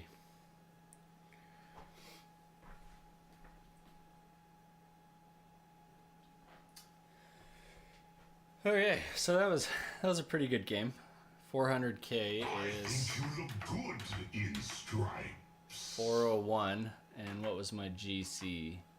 534, and that GC, my progress was the same except I collected Mummy multi-ball, and I did get a few more points because halfway through that GC score, my trough started giving the issues. Hey, Fishtails, how's it going? Yeah, I've collected the Mummy Eddie, but man, is it hard. It is so hard.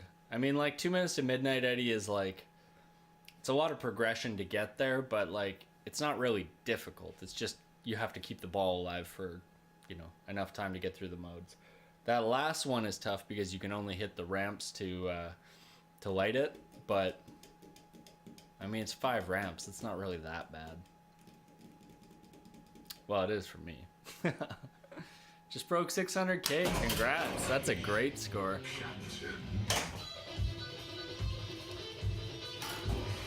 Skill shot. Shoot white arrows to summon Eddie. Let's go.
Alright. That's one. Let me get that left ramp.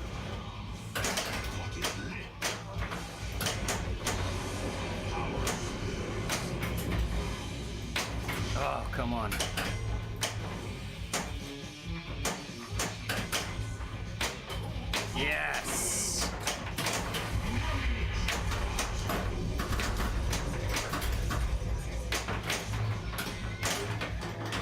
Wow.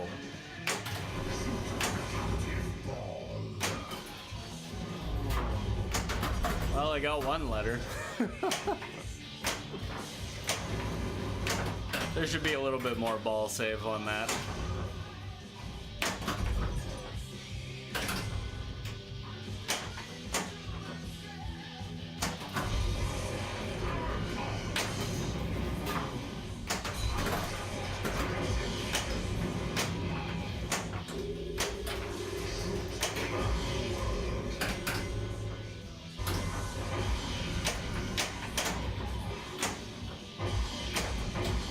Tell Mummy to open the tube.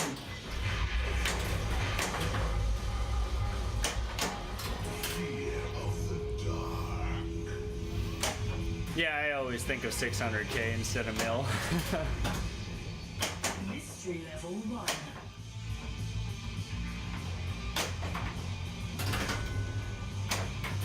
Bullseye!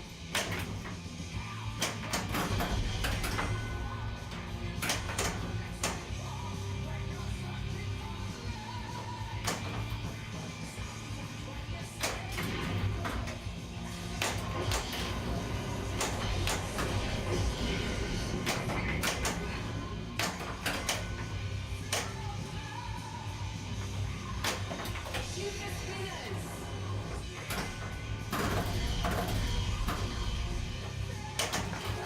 Careful! You don't have much time. Good shot! Lock is lit. Shoot the orbits! 2, 1.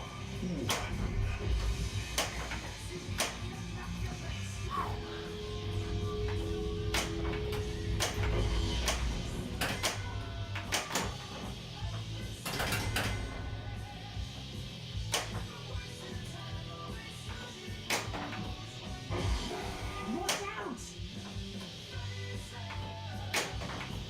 Wow. Oh man, that sucked. I was making good progress there.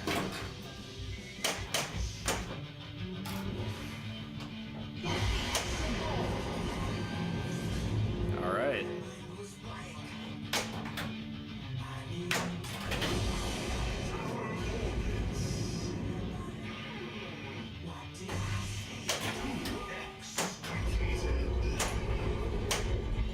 Shoot the left one. Oh, for fuck's sake.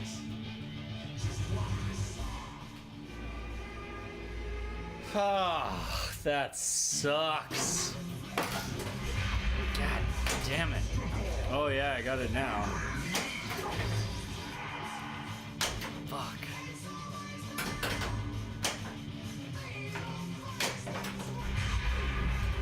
I keep bricking that right side shot and it's fucking hurting me.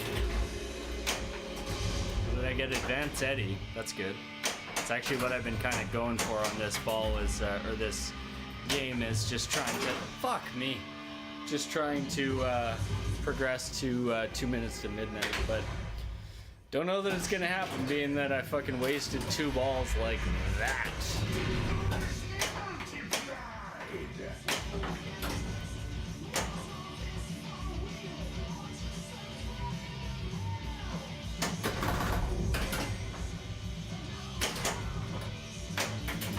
Well done.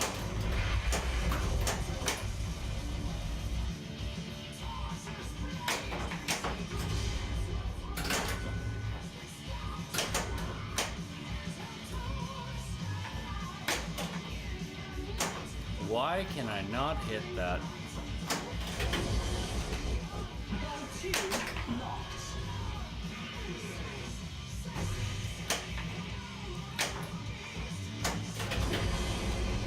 Ball 3 locked. Ramps and orbits.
Pharaoh's tomb treasure.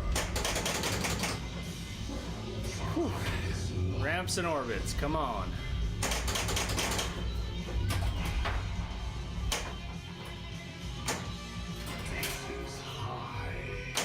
This is a good time to get them.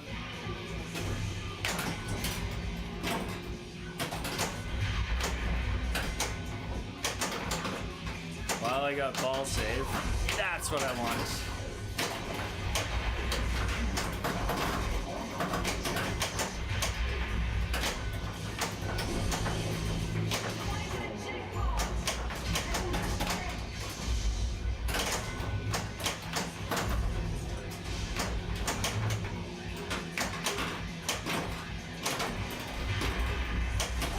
Wow, I can't believe it gave me both of those back.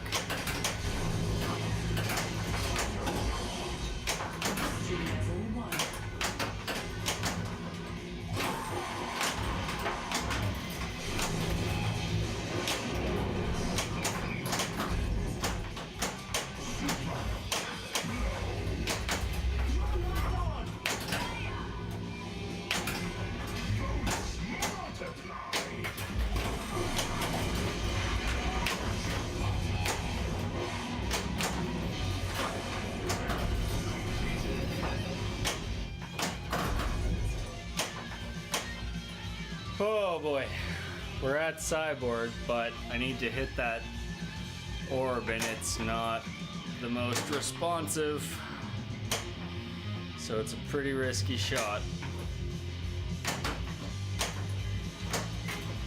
Just does not want to cooperate.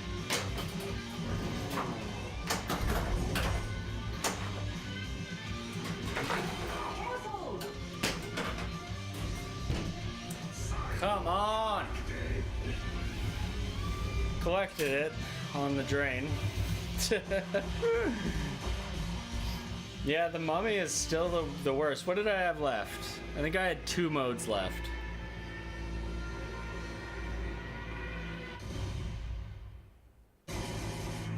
Yeah, I think I had Flight of the Icarus and Rime of the Ancient Mariner left. And like five shots in Mummy, or 4 letters in Mummy multi-ball. Oh boy. Damn, this game is nasty sometimes. Still, that was, like you said, never doubt ball 3. Ball 3 is like usually where I put up my points. And I think part of that is due to like a lot of games, especially stuff like Walking Dead or like Tron is a good example. Like, you spend a lot of your first 2 balls just getting things ready, and then in ball 3 you end up triggering those multi-balls and triggering those jackpots and stuff. Whew.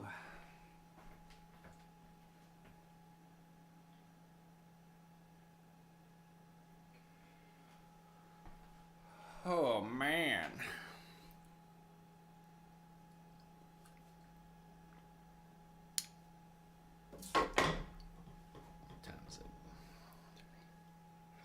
Alrighty. I actually did like attempting to just get through the modes as fast as I can, not worrying about anything else. It's kind of fun because once you're in the modes, you're going to make some completion shots on things like ramps and orbits anyways. But completing through the modes is like, none of them are really difficult. I would say honestly Fear of the Dark is probably the most difficult. Yeah, probably Fear of the Dark. Definitely not Rime of the Ancient Mariner or Aces High. Those 2 are easy. Hallowed Be Thy Name can be tough to progress because once you get to the drop targets, you got to clear all of them, and unless you get a sweep, it's unlikely for that to happen.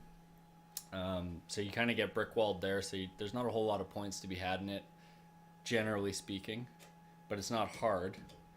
Yeah, Fear of the Dark is probably the most difficult, and even that, it's not difficult, it's just, you know, to progress, you have specific shots you're shooting. But overall, it's just the time spent in them. You're more likely to get a drain because you're, you know, spending so much time in them. And as you progress through, you end up having to go for the more risky shots, I guess, to spell out Eddie. But that's what I'm gonna go for. Skill shot.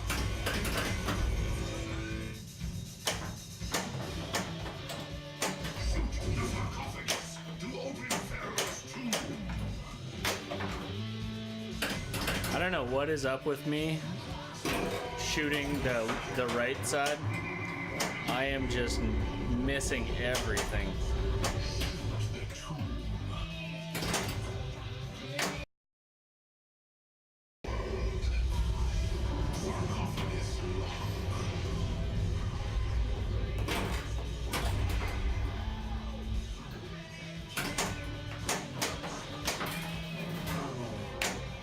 Get in there.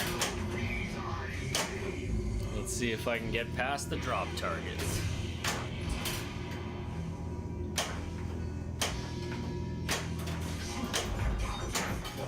What?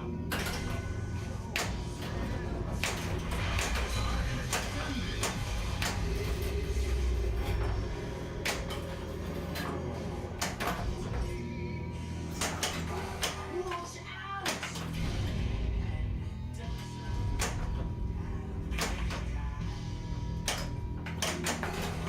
Bah!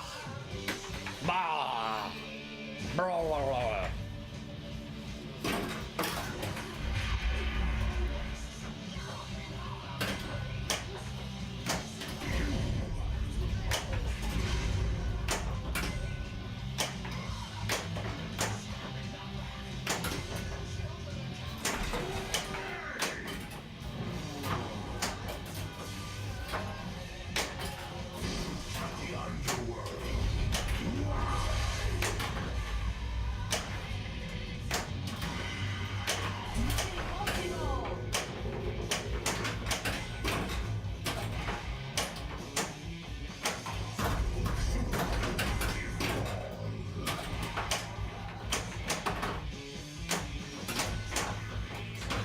Oh my god.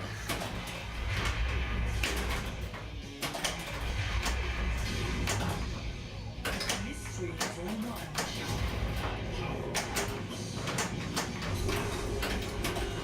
I can't believe that gave me a ball save, but I will take it. Okay. Thank you. Don't panic. Oh, get up there. Get up there. Come on.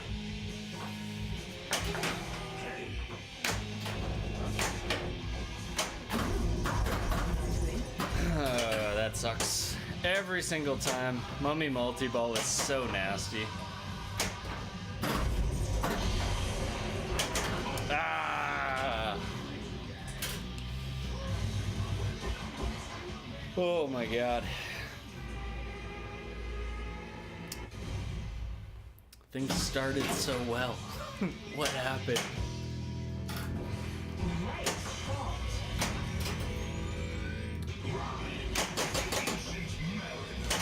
So on this one, once I start my multi-ball, I'm just gonna drain that second ball. Nice.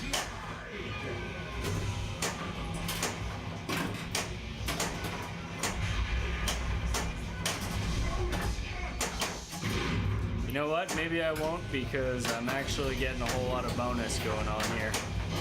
I'm just trying to progress through these modes as quick as I can.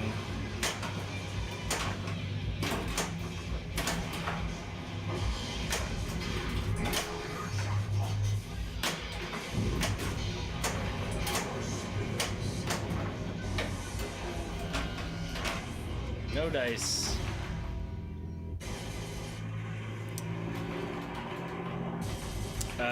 Yeah, sorry. I read that as one thing when you said good looking. I am premium. Yeah, it's a premium. It's the like Egypt themed.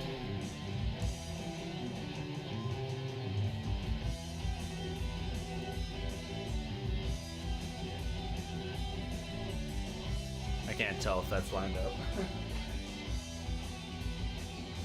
Yeah, that looks good. Yeah, I've got got a few little bells and whistles on it, but that's why I've got this camera here going, so that you can see the diverter and the ramp flipping up. It's also got the power blades on it, so the art package kind of all blends a little bit more seamlessly. Yeah, I've got a few other things coming for it. Probably next week they'll show up, but chief thing is I'm hoping the one from Stern comes quick. It's a fix for the orb ball for the little spoon switch or whatever, and a bunch of just odds and ends mod wise, and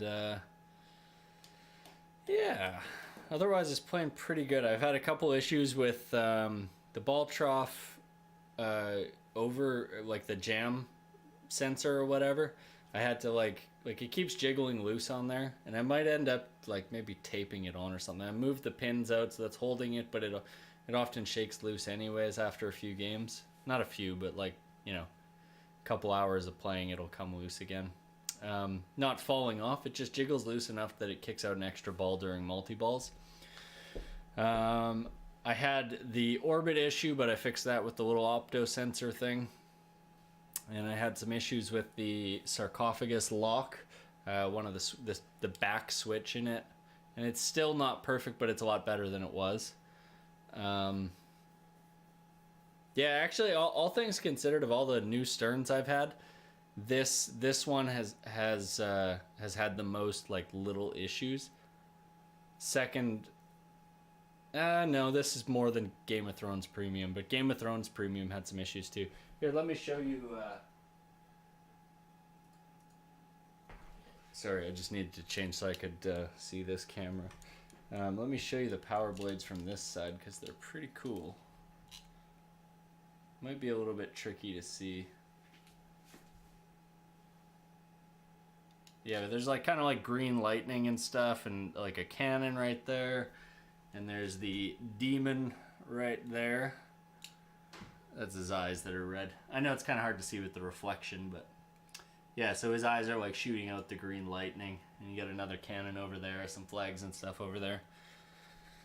It's a pretty cool little art package for the power blades. I'm actually pretty happy with them. I wish more games had options like that. And I think I'm going to zoom this camera in a little bit.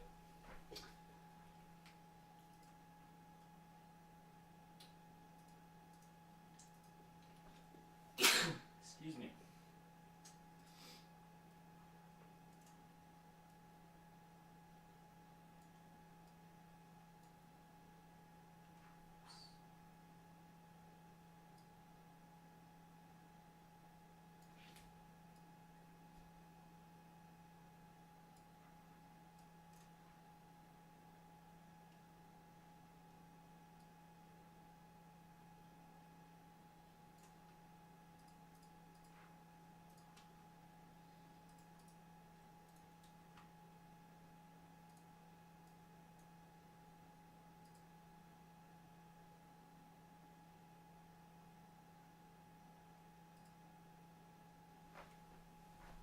There, that should be a little bit easier to see some of the stuff at the back, being that there's not a lot going on up here, just the orb and the orbit.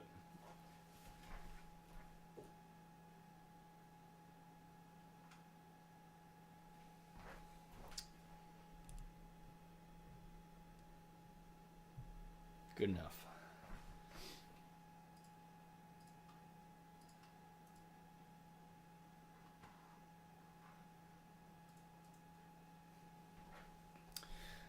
So yeah, I think this is the premium package was one that I was kind of originally like.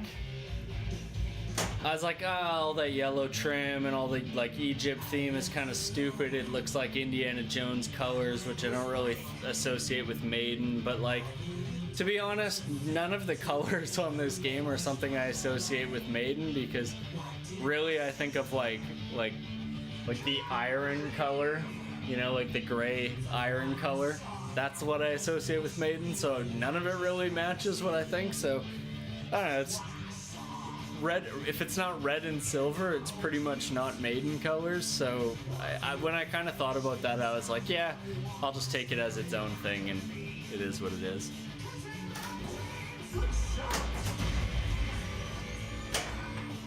All right, let's see if we can put up a decent game. I've had a couple good ones today, but I'd like to get a Mummy Eddie collection, since that one's been so elusive today. The underworld. Shoot the left ramp. Oh, come on.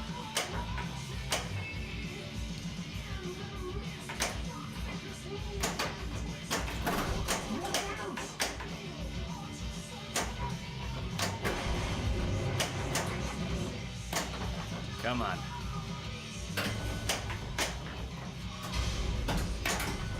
Mystery level 2.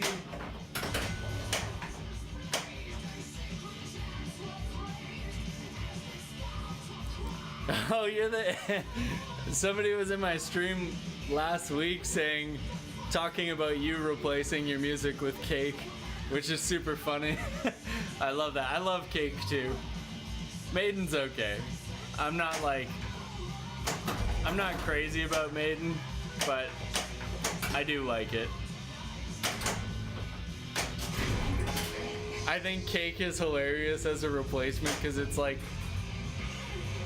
it's not like the equivalent of like, oh, I replaced all my music with Britney Spears or something like that, but it's like, compared to Maiden, it almost is, because Cake's like almost an antithesis, you know, to that. I love it though. Do you have any stuff that's recorded that I can check out of it? I'm just kind of curious what the flow of gameplay looks like with it. Oh, you went with... Is it all like B-sides, or is it at least like sort of like the slower singles? We have a jukebox at my where we have my pinball league, and the jukebox is full of only B-sides. It's like the funniest thing ever. You'll be like, oh yeah, let's listen to a track by such and such band, and then you look, and it's just like all of their B-sides, no singles.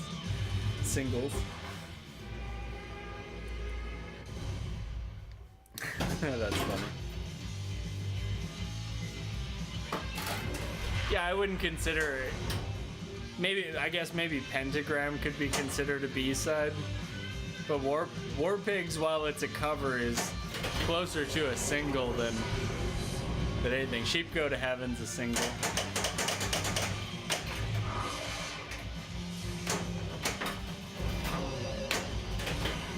I saw Cake at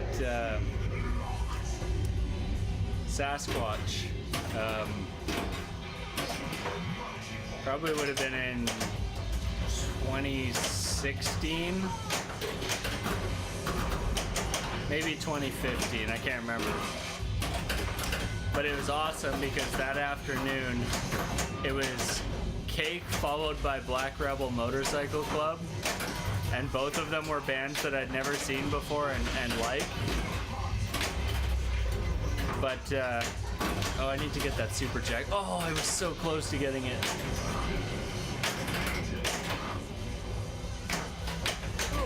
There we go, nice.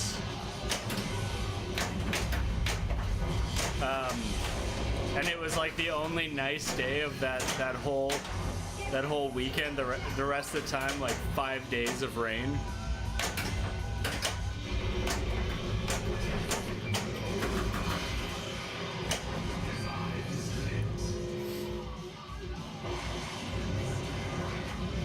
Oh yeah. I see what you're saying. I always forget when bands have an album called B-sides, or like something like that. I haven't listened to Cake in quite a while though. I'll admit that openly. I do like them, but it's been a while. Let's try and get that extra ball. Oh, spicy. There it is.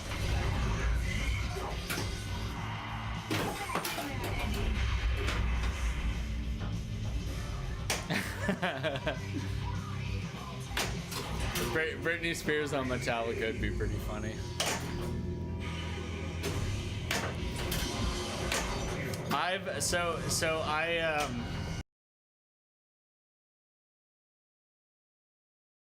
hate AC/DC, but it's like one of those things where I'm like, I don't like the AC/DC pin. I think it's a shit layout, and I think the theme is kind of like, I don't want to look at an old man in shorts, you know, like that's not like an ugly old man in shorts on the playfield is not what I want to look at while I'm playing. That coupled with like a shitty shot layout and stuff, I've just never liked AC/DC. And so I often joke that the only way I would own an AC/DC is if I were to totally retheme it to a maximum overdrive pin, and the back glass would just be Stephen King, like a drawn picture of 80s Stephen King snorting a big line of coke, and that's what the back glass would be, with like some trucks in the background.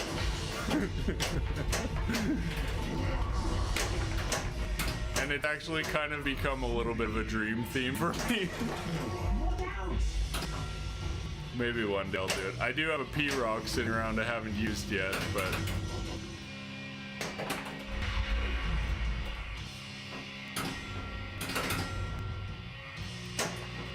But at the end of the day, the problem with doing a rethemed AC/DC is that it's still a shitty shooting game. Get out, come on.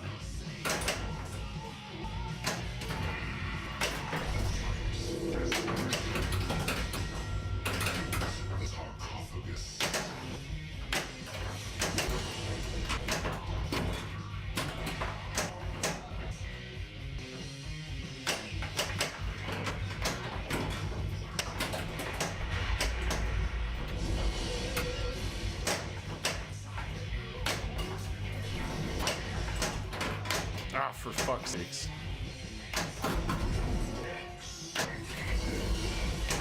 Mommy multi-ball, how come you never come and give me that love? Fuck.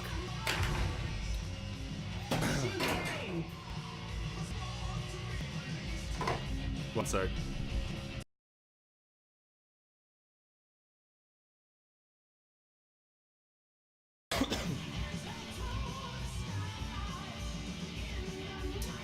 Did that just fix it? I don't know what it is about this mic, but for whatever reason, it it occasionally just makes my voice go just slightly lower, and it's just low enough that if you know my voice, you'd be like, the fuck? Yeah, no, it's my voice is normal now. I have to unplug the mic and plug it back in whenever that happens. And sometimes I don't know that it's happening and people are just like watching, and then someone I know comes in and they're like, what the fuck, man?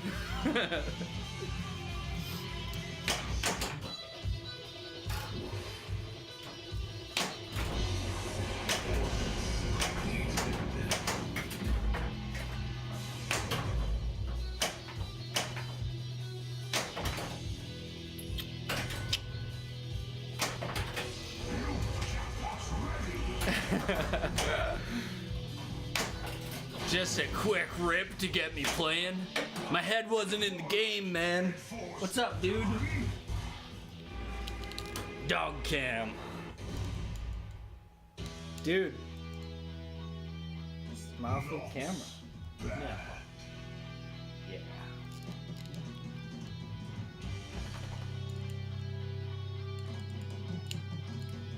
Well, you always have to give it a little bit of time when there's something mildly amusing going on. How did I get high score 3 there? I was like not even really playing. What was my score? 278. Fuck, that's not very good.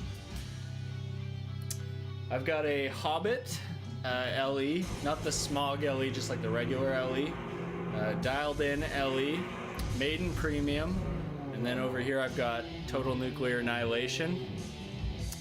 And I've got a Flash Gordon, which is kind of in the full restore state. I actually ended up getting it for 60 bucks, and it almost worked. I had to change out one board, and that fixed it, so I just replaced all the boards because it cost me 60 bucks. So, yeah, $60, 60. It's the deal that I never thought I would get, and I got it. And so I bought a stencil set for it. I've got a what are they called? The hard top, the plexi thing. It's like a playfield cover, but it's like plexiglass or something like that, or plasticky. So I've got that. I'm getting it stenciled, painted. I'm gonna do powder coated trim for it. It's got all new boards in it. The plastics are actually in really good condition. The playfield that's in there is in not terrible shape, but it was just the timing was right to try out one of those hard tops. So I was like, fucking A. And I've got one issue with one solenoid on it. The upper right flipper sometimes cuts out, and I don't know why, but I'll get that figured out. And then in the basement, I've got Judge Dredd and Tales of the Arabian Nights. And my Tales of the Arabian Nights is like, aside from cabinet stencils, it's like, and I didn't powder coat it. So cabinet stencils and powder coated trim, and it would basically be, or I guess cabinet decals. Yeah, sorry, cabinet decals and powder coated trim, and it would be like a 10 out of 10 game. But that was the first pin I ever bought, and I did the playfield swap on that with a CPR. Whoo-wee! That game is a little bit much. Shadow and Demo Man for Toten. Yeah, that's a good trade. Tales of the Arabian Nights is not like a deep game, but it's beautiful and it flows so well. Like all the shots are smooth and graceful, and like nothing seems jerky or snappy in it unless you get like a crazy air ball or something. And hitting that lamp never gets old. When you get lightning lamp going and then you hit the bizarre hole and collect the lightning lamp ×3 scoring, and then you do some shit and then you collect that again, and you've got that lamp just ripping, and it's just like it's glorious. That's still like one of my like favorite toys in a pinball machine is the lamp. And I don't know why they haven't done more spinning type toys, because they're super simple, like nothing to break on them. It's just some leaf switches, and if you swap those for optos, there would literally be nothing physical to break on it. It would just be a thing that spins. And actually with an opto, with optos instead of the leaf switches, it wouldn't actually have a physical latch for it where it has to click over. So you could get that thing really ripping. I'd probably splurge and put some bearings or something in it, but... Oh yeah, that's right. Batman 66 does have that in it. I've only played Batman 66 twice, and once was like just a couple short games because it was busy, and then the other time I spent a little bit more time with it, and I still really like the shot map. I mean, that shot map's from Dark Knight. Yeah, from Dark Knight, and I like Dark Knight too. It's kind of an underrated game, and I think it's underrated because the toys in it are ugly. And what is it? There's a crane toy on it, I think. They're all just it's kind of an ugly looking game, but if you get a Dark Knight done up nice, I think I would rather a Dark Knight than a Batman 66. I guess that's debatable. Yeah, well, that's the thing with Batman 66 is the rules. Like, it's nice getting that extra depth to the rules. But you could get a Dark Knight for half the price, probably less than half the price, of a used Batman 66.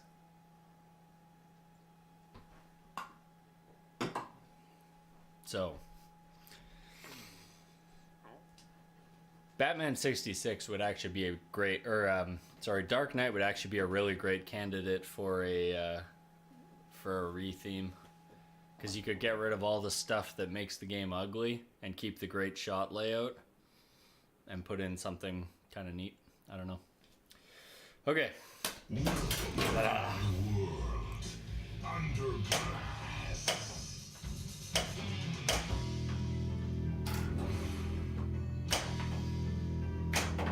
You got Love You Madly on on yours. I think that's probably my favorite Cake song.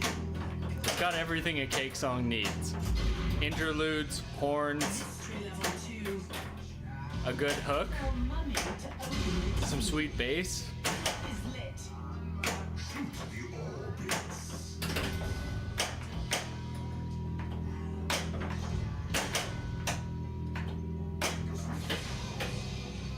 Ball 1 locked. I don't know what I want to progress towards here. Shoot the left rams. Oh. No.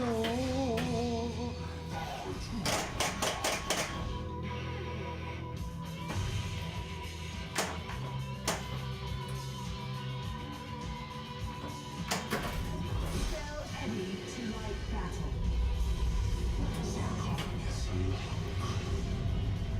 I've been doing really good on the Trooper multi-ball super jackpots today, which is a step up. Which is a step up from the last time I was playing. Loaned it out. Swapped it again on the way home for a Star Trek. Yeah, Star Trek's a great game.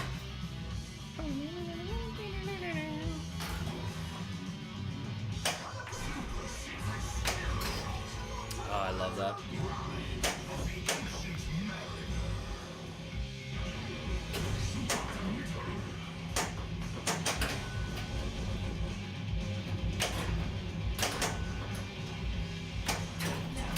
I said shoot though.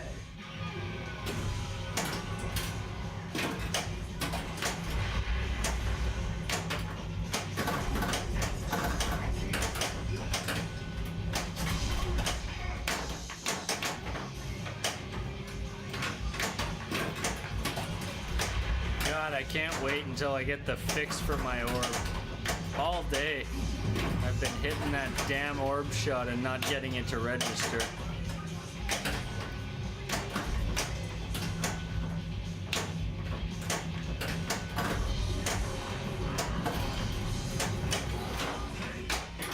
Oh, just missed it.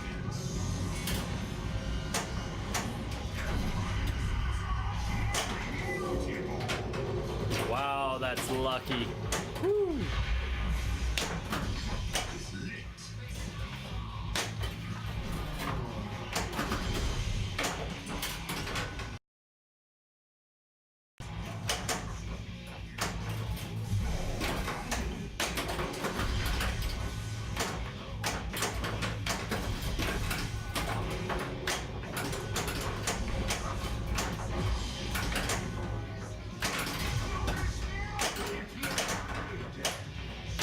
Money jackpot.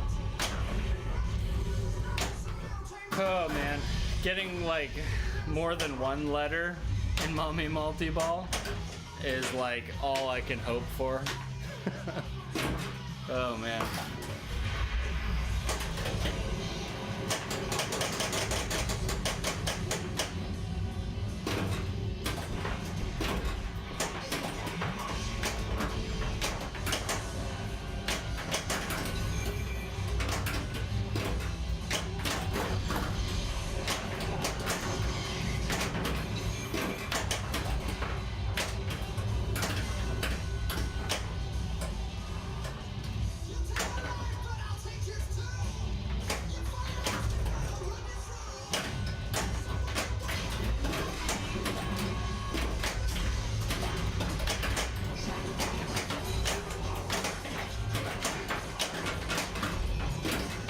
Oh, my super is still not even lit.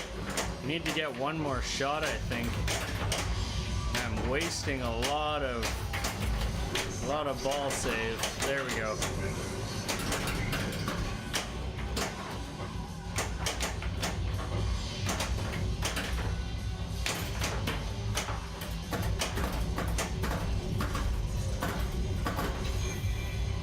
Oh, for fuck's sakes.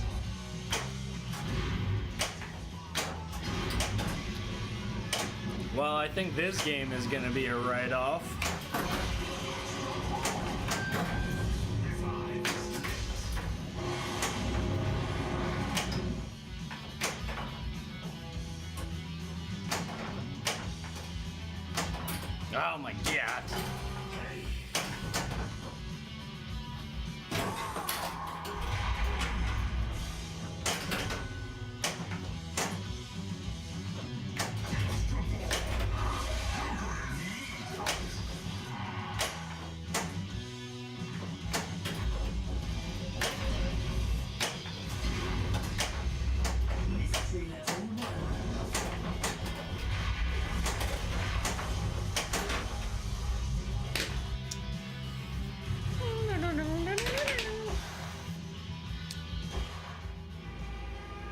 Yeah, I haven't gotten to 2 minutes to midnight today, and I haven't completed Mummy Multi-Ball today.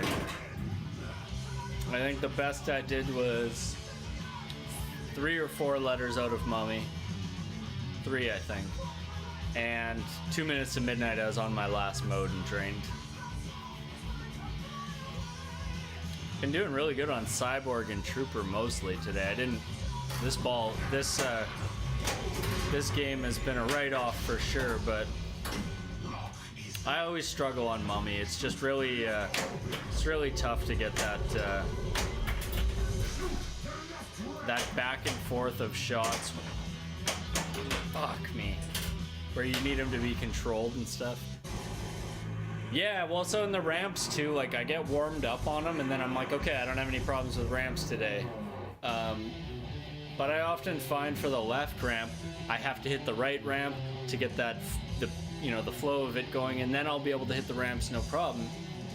But the problem is today I've been bricking on the right ramp, just left and right, literally, but also like constantly bricking on that right ramp.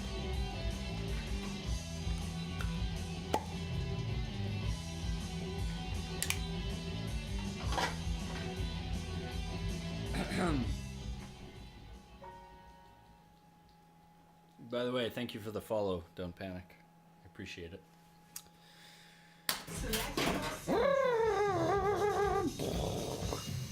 Okay. I'll try for that out lane.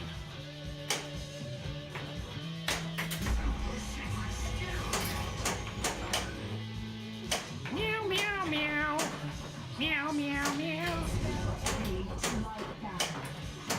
Spell money to open the tube. Whoop. Whoop.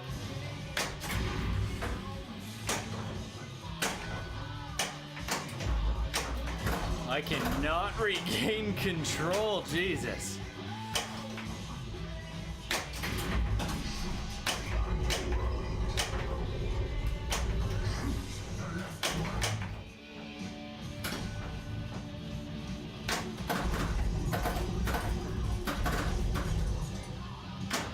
Ah! Thank you.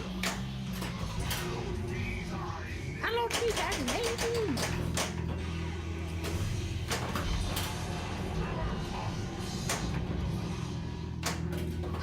Nice. Nice.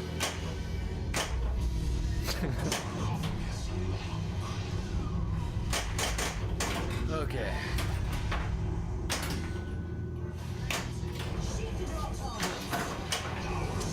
I also have not made it past the drop targets on how it would be that name today.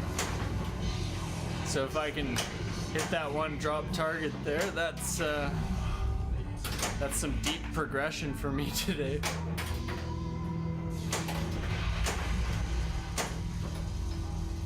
Come on.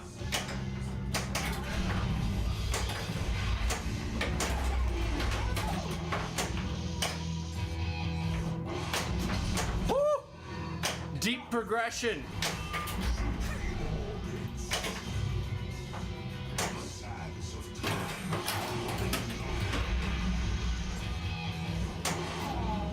The loneliness of a short distance flipper.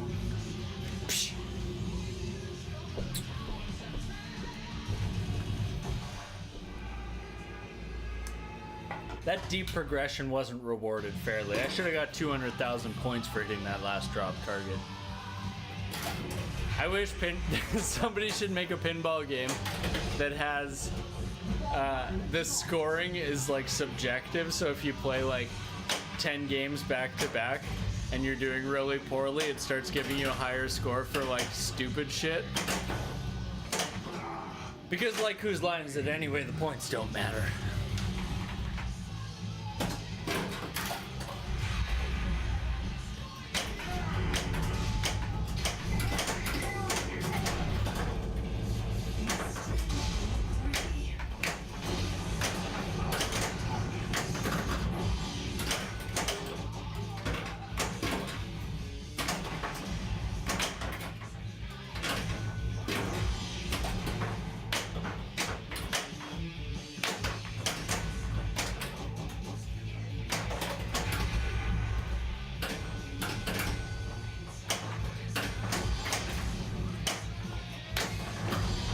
crap. Can't hit a shot to save my life here. That's about as good as I can hope for.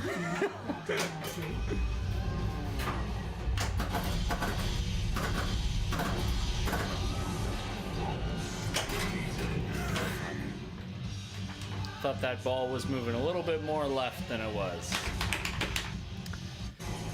Yeah, so like people who are really good, they won't ever score better than the people who are like the worst at the game.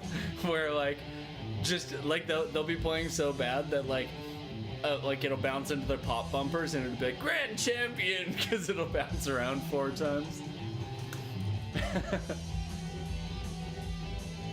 I just love it because it would give all the like pro level players a fucking meltdown.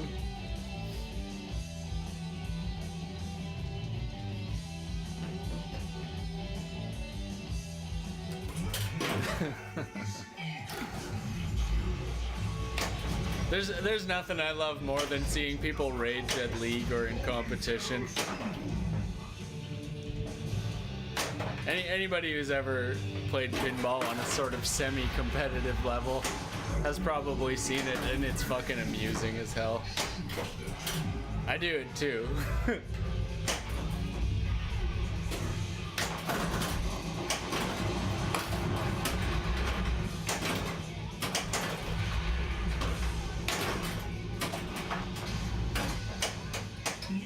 And it should put you into multi-ball off of the plunge if you're bad enough.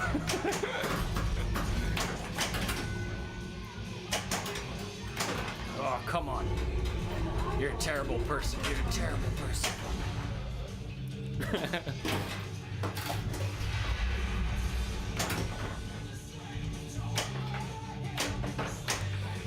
Man, that left shot. Or sorry. Shot from the left flipper to the right ramp is like terrible. Apparently I'm in the zone on the left ramp, but left ball lock. Yeah, I love that. I think every game should have a left out lane ball lock. A physical one. It should be like a full chamber. Judge Dredd kind of has something similar to that with the air raid ramp. I think that's what that ramp's called. Where it locks into the left. Like the left out lane has a diverter that there's a left shooter lane as well. And it opens the diverter up and the ball goes in there off of the ramp up top. And you can launch the ball out of there. I love that one. I wish more games would have something like that. Like, yes, it's a wide body. Yes, that's a waste of space, but I don't care. It's awesome. It's cool. You know, like, when I think about, like, almost every pinball machine, there's nothing I like about the left side over here. Like, this is all just terror. I should just put a stick up there, just like a wall, a barricade. I think when I do my retheme of AC/DC, I'll put a solid wall on both the out lanes. Spell money to open the tube.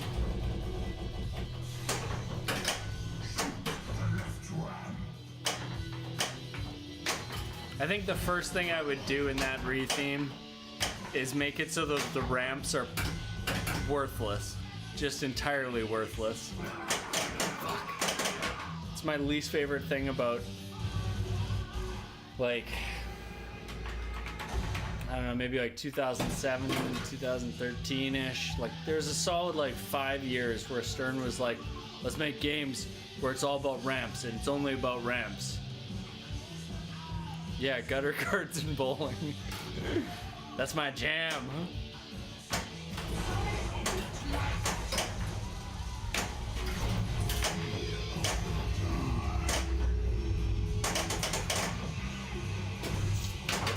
That's actually one of my biggest complaints with the old code on Iron Maiden. The new code, or on Metallica. The new code is actually quite good. What would I replace the bell with? I mean, if it's a maximum overdrive pin, the obvious choice is to go for the Goblin truck, but I'd do Emilio Estevez. or the guy who gets hit with the pop cans by the pop machine. It would be, people would be like, what's this bash toy all about? It's just some guy. And they'd have to like learn the name of the character, like Vern. Whatever the fucking character's name is that gets killed by the pop can to the stomach. And you'd be shooting at his like hunched over body.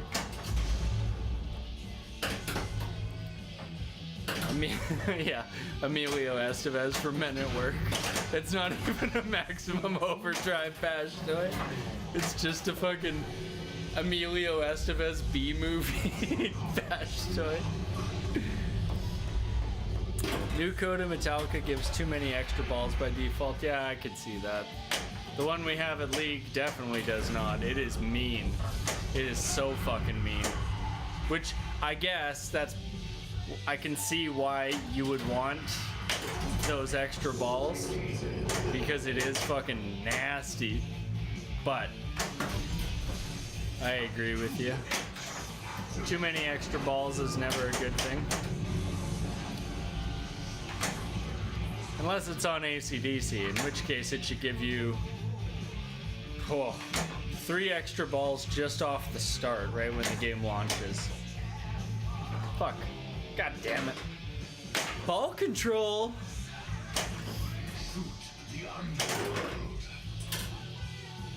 See, that pisses me off right there. You know, you've got a thing that pops up. It should give me a ball save at least long enough that if it were to drain straight down, it would save it. I hate games where they don't have the code optimized for that kind of a ball save. Because nobody wants to get a fucking drain straight down the middle from a capture. Like in Walking Dead, when you have one that's set up that the barn, when it like grabs the magnet and throws it, if it goes straight down, I will loathe that game. You got to end a line twice in the past month? I think I got to end a line once when I owned my Tron for like, it was like 2 years I owned that game. I think I got to end of line once. Or wait, what am I thinking? What are the wizard modes in that game? Sea of Simulation's like the top one. Oh, sorry. And end of the line. Gotcha.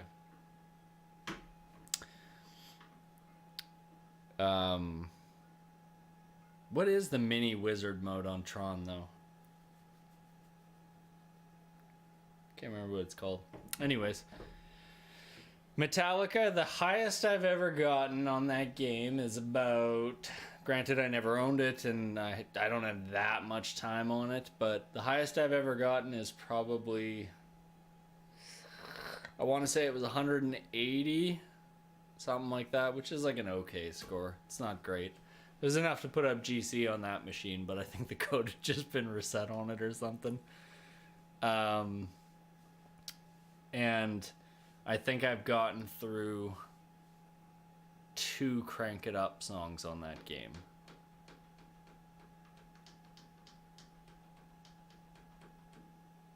Yeah. I don't know, that was quite a while ago. Portal sounds right. Yeah. So I've gotten to Portal. Yeah, I think it was 2 or maybe 2 times. Maybe. I don't know. Tron is a really fucking hard game. I think the funny thing about Tron is my average score on that game, even like after a lot of playing it, was still like 15 to 30 million was like my average game. I'd still have like good games where I did like really well, but like my average game was still shit. That game is I still consider that to be one of the hardest modern era games. Iron Man can be really nasty too. But with Iron Man, I think it's more so because of the geometry of that game. and less so because it's a difficult game that requires like specific shots all over. And I mean, the outlanes on Tron are really risky.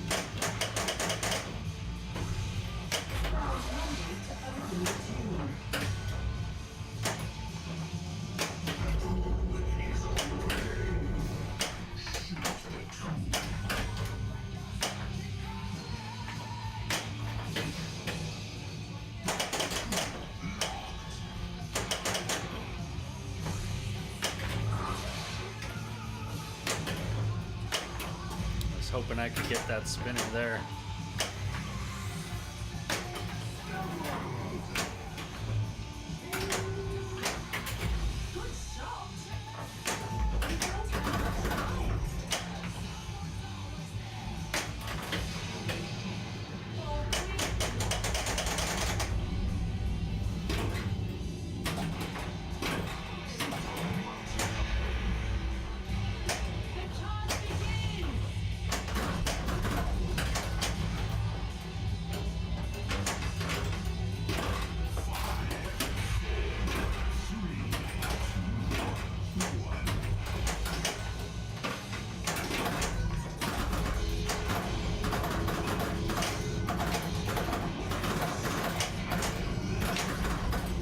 I don't think I've actually made a single shot yet.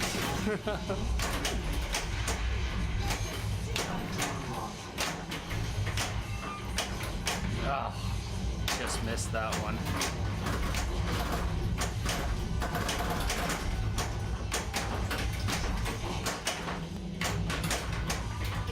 Oh my god. That's 2 balls I watched roll in there. There we go.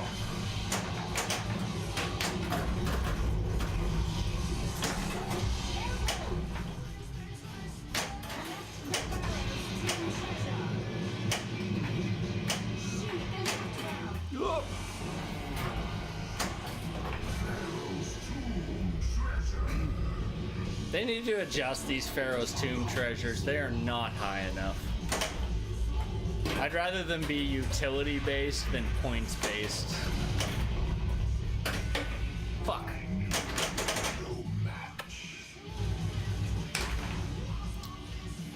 Did I at least make some decent progress on the orbits and stuff?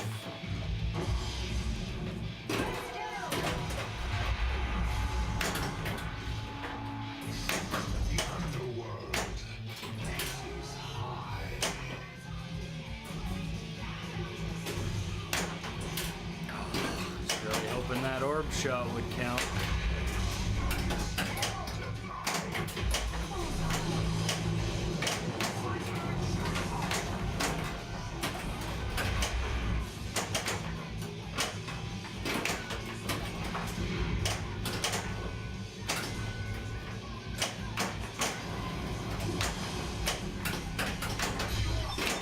There we go.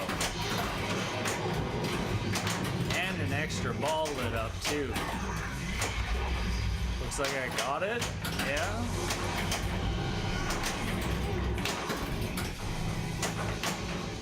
God, my dog has the worst breath right now. Dude, you stink.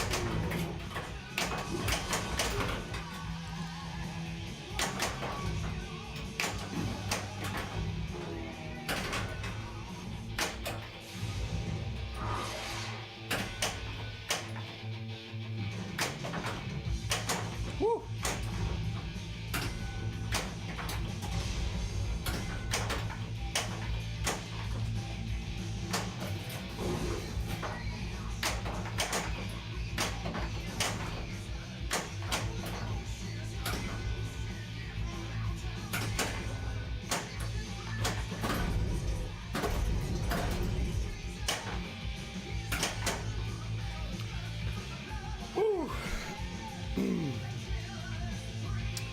Treasures qualify based. No. So what I'm saying is, I know that's how you qualify to unlock the treasures, but I feel like the treasures themselves should never be points. I mean, since they are event based, making them points based, unless it was like 50 million points, it's not even worth going for. And I mean, you're gonna go for it anyways, just because you're gonna be like there to do it. But like, it just kind of bugs me that it's such a meaningless reward.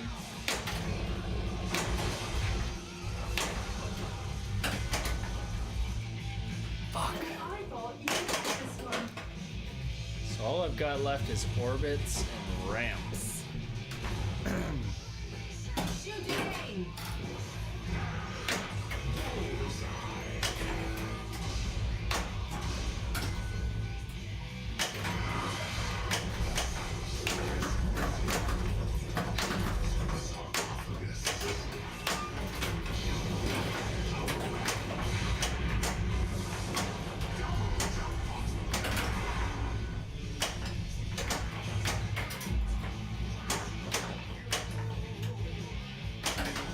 No. Okay, come on. Oh.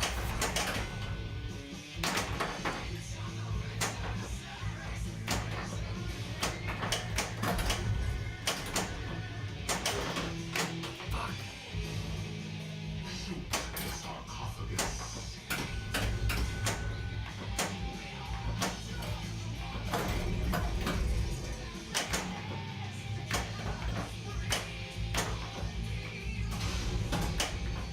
Lock is lit. Dude, what can I do for you?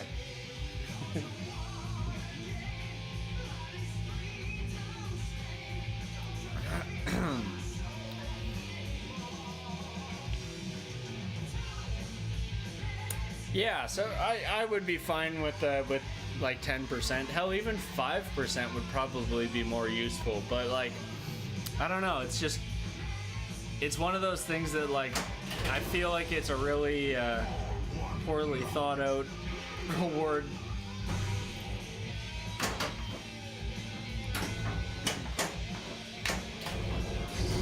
The underworld. Ah, come on.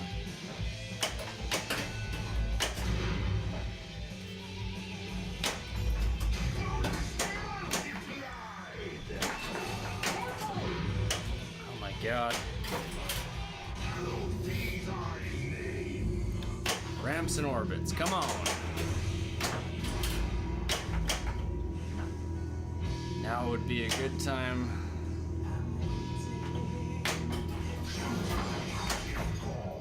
To continually hit some ramps.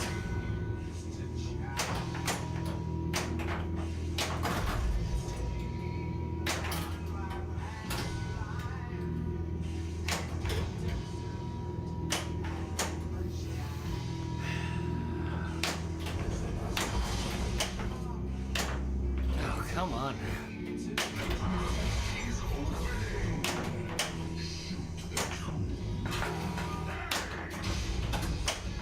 Mystery level 2.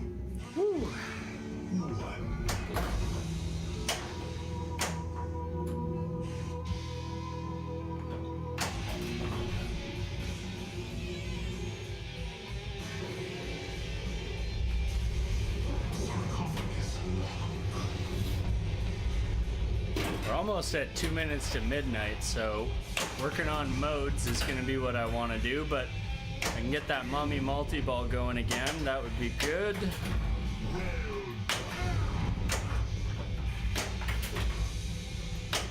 Ah. Bah. Bah.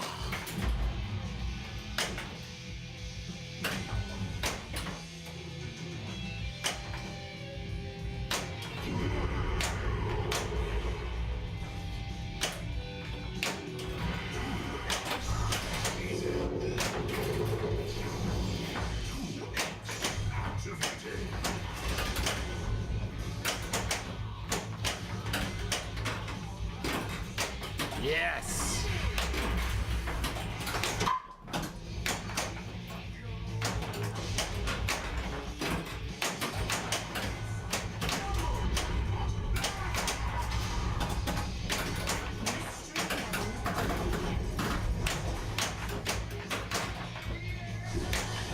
No. That sucks.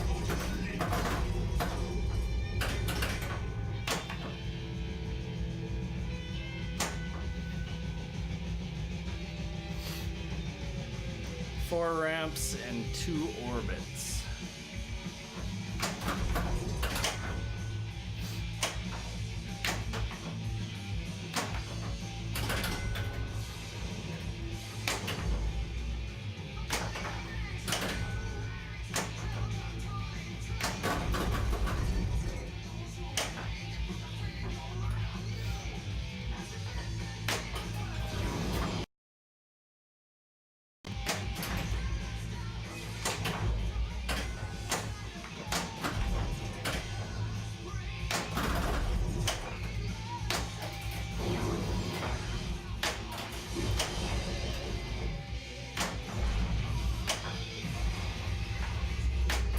Oh.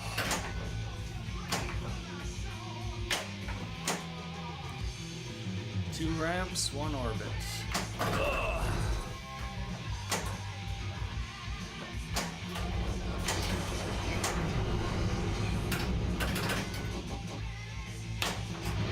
Collect the Pharaoh's tomb treasure. The fuck was that?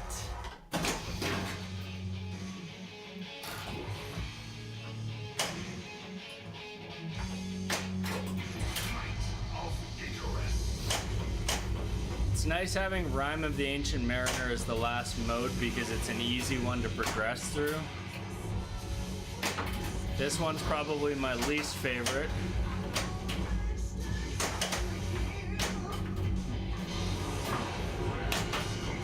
Oh my god, I'm right there.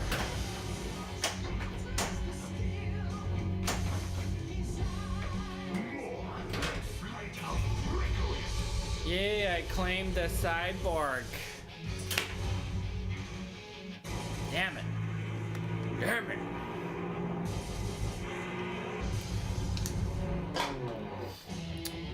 Well, I think that is probably about as good a place as any as I can get for ending my game right now.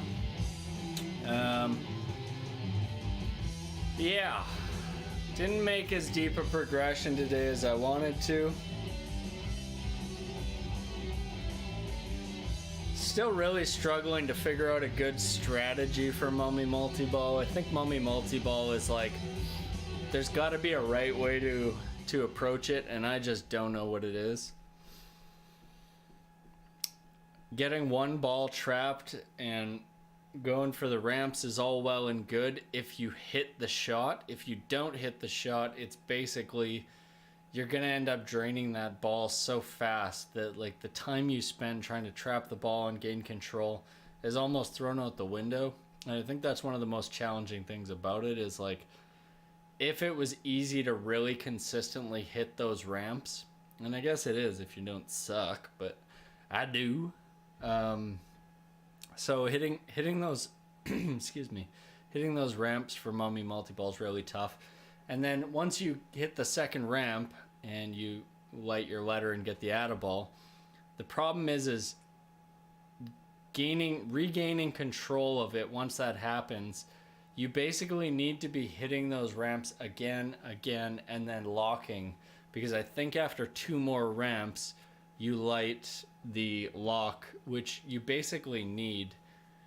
And I don't know. I mean, it's all well and good in theory to approach it that way, but as soon as one ball goes wild, then it pops this ball, and then you end up having a drain because you have a ball coming around and you're going to go for an orbit to get it out of the way. But then the other ball slams into it, and as you hit the flipper, it launches it down the out lane. Speaking from experience here. So yeah, I think for me, the biggest thing I need to get a little bit better at is the just progressing in Mummy a little bit harder. I mean, I've made it through it a couple times, but it's like it's not something I can consistently do. But every time I do progress through it, it usually is because I'm basically getting into that multi-ball and keeping 2 balls on the ramps pretty much the entire time. So you're like shoot, and then the other ball you fire off or whatever, because it is just too hard to try to maintain control through there. It's better to be doing calculated shots for me anyways. Thank you to all my new followers today, and thank you guys for popping in and chatting with me. I very much appreciate it. And I will be back on tomorrow, and I'm gonna do either Hobbit or Dialed In. I haven't really decided yet, but if you guys have a preference, I put up a new poll voting on machines. So go ahead and cast your vote, and I will have a gander at it and decide off of that. So if not, it's going to be one of those two. Alrighty, I'll see you guys later.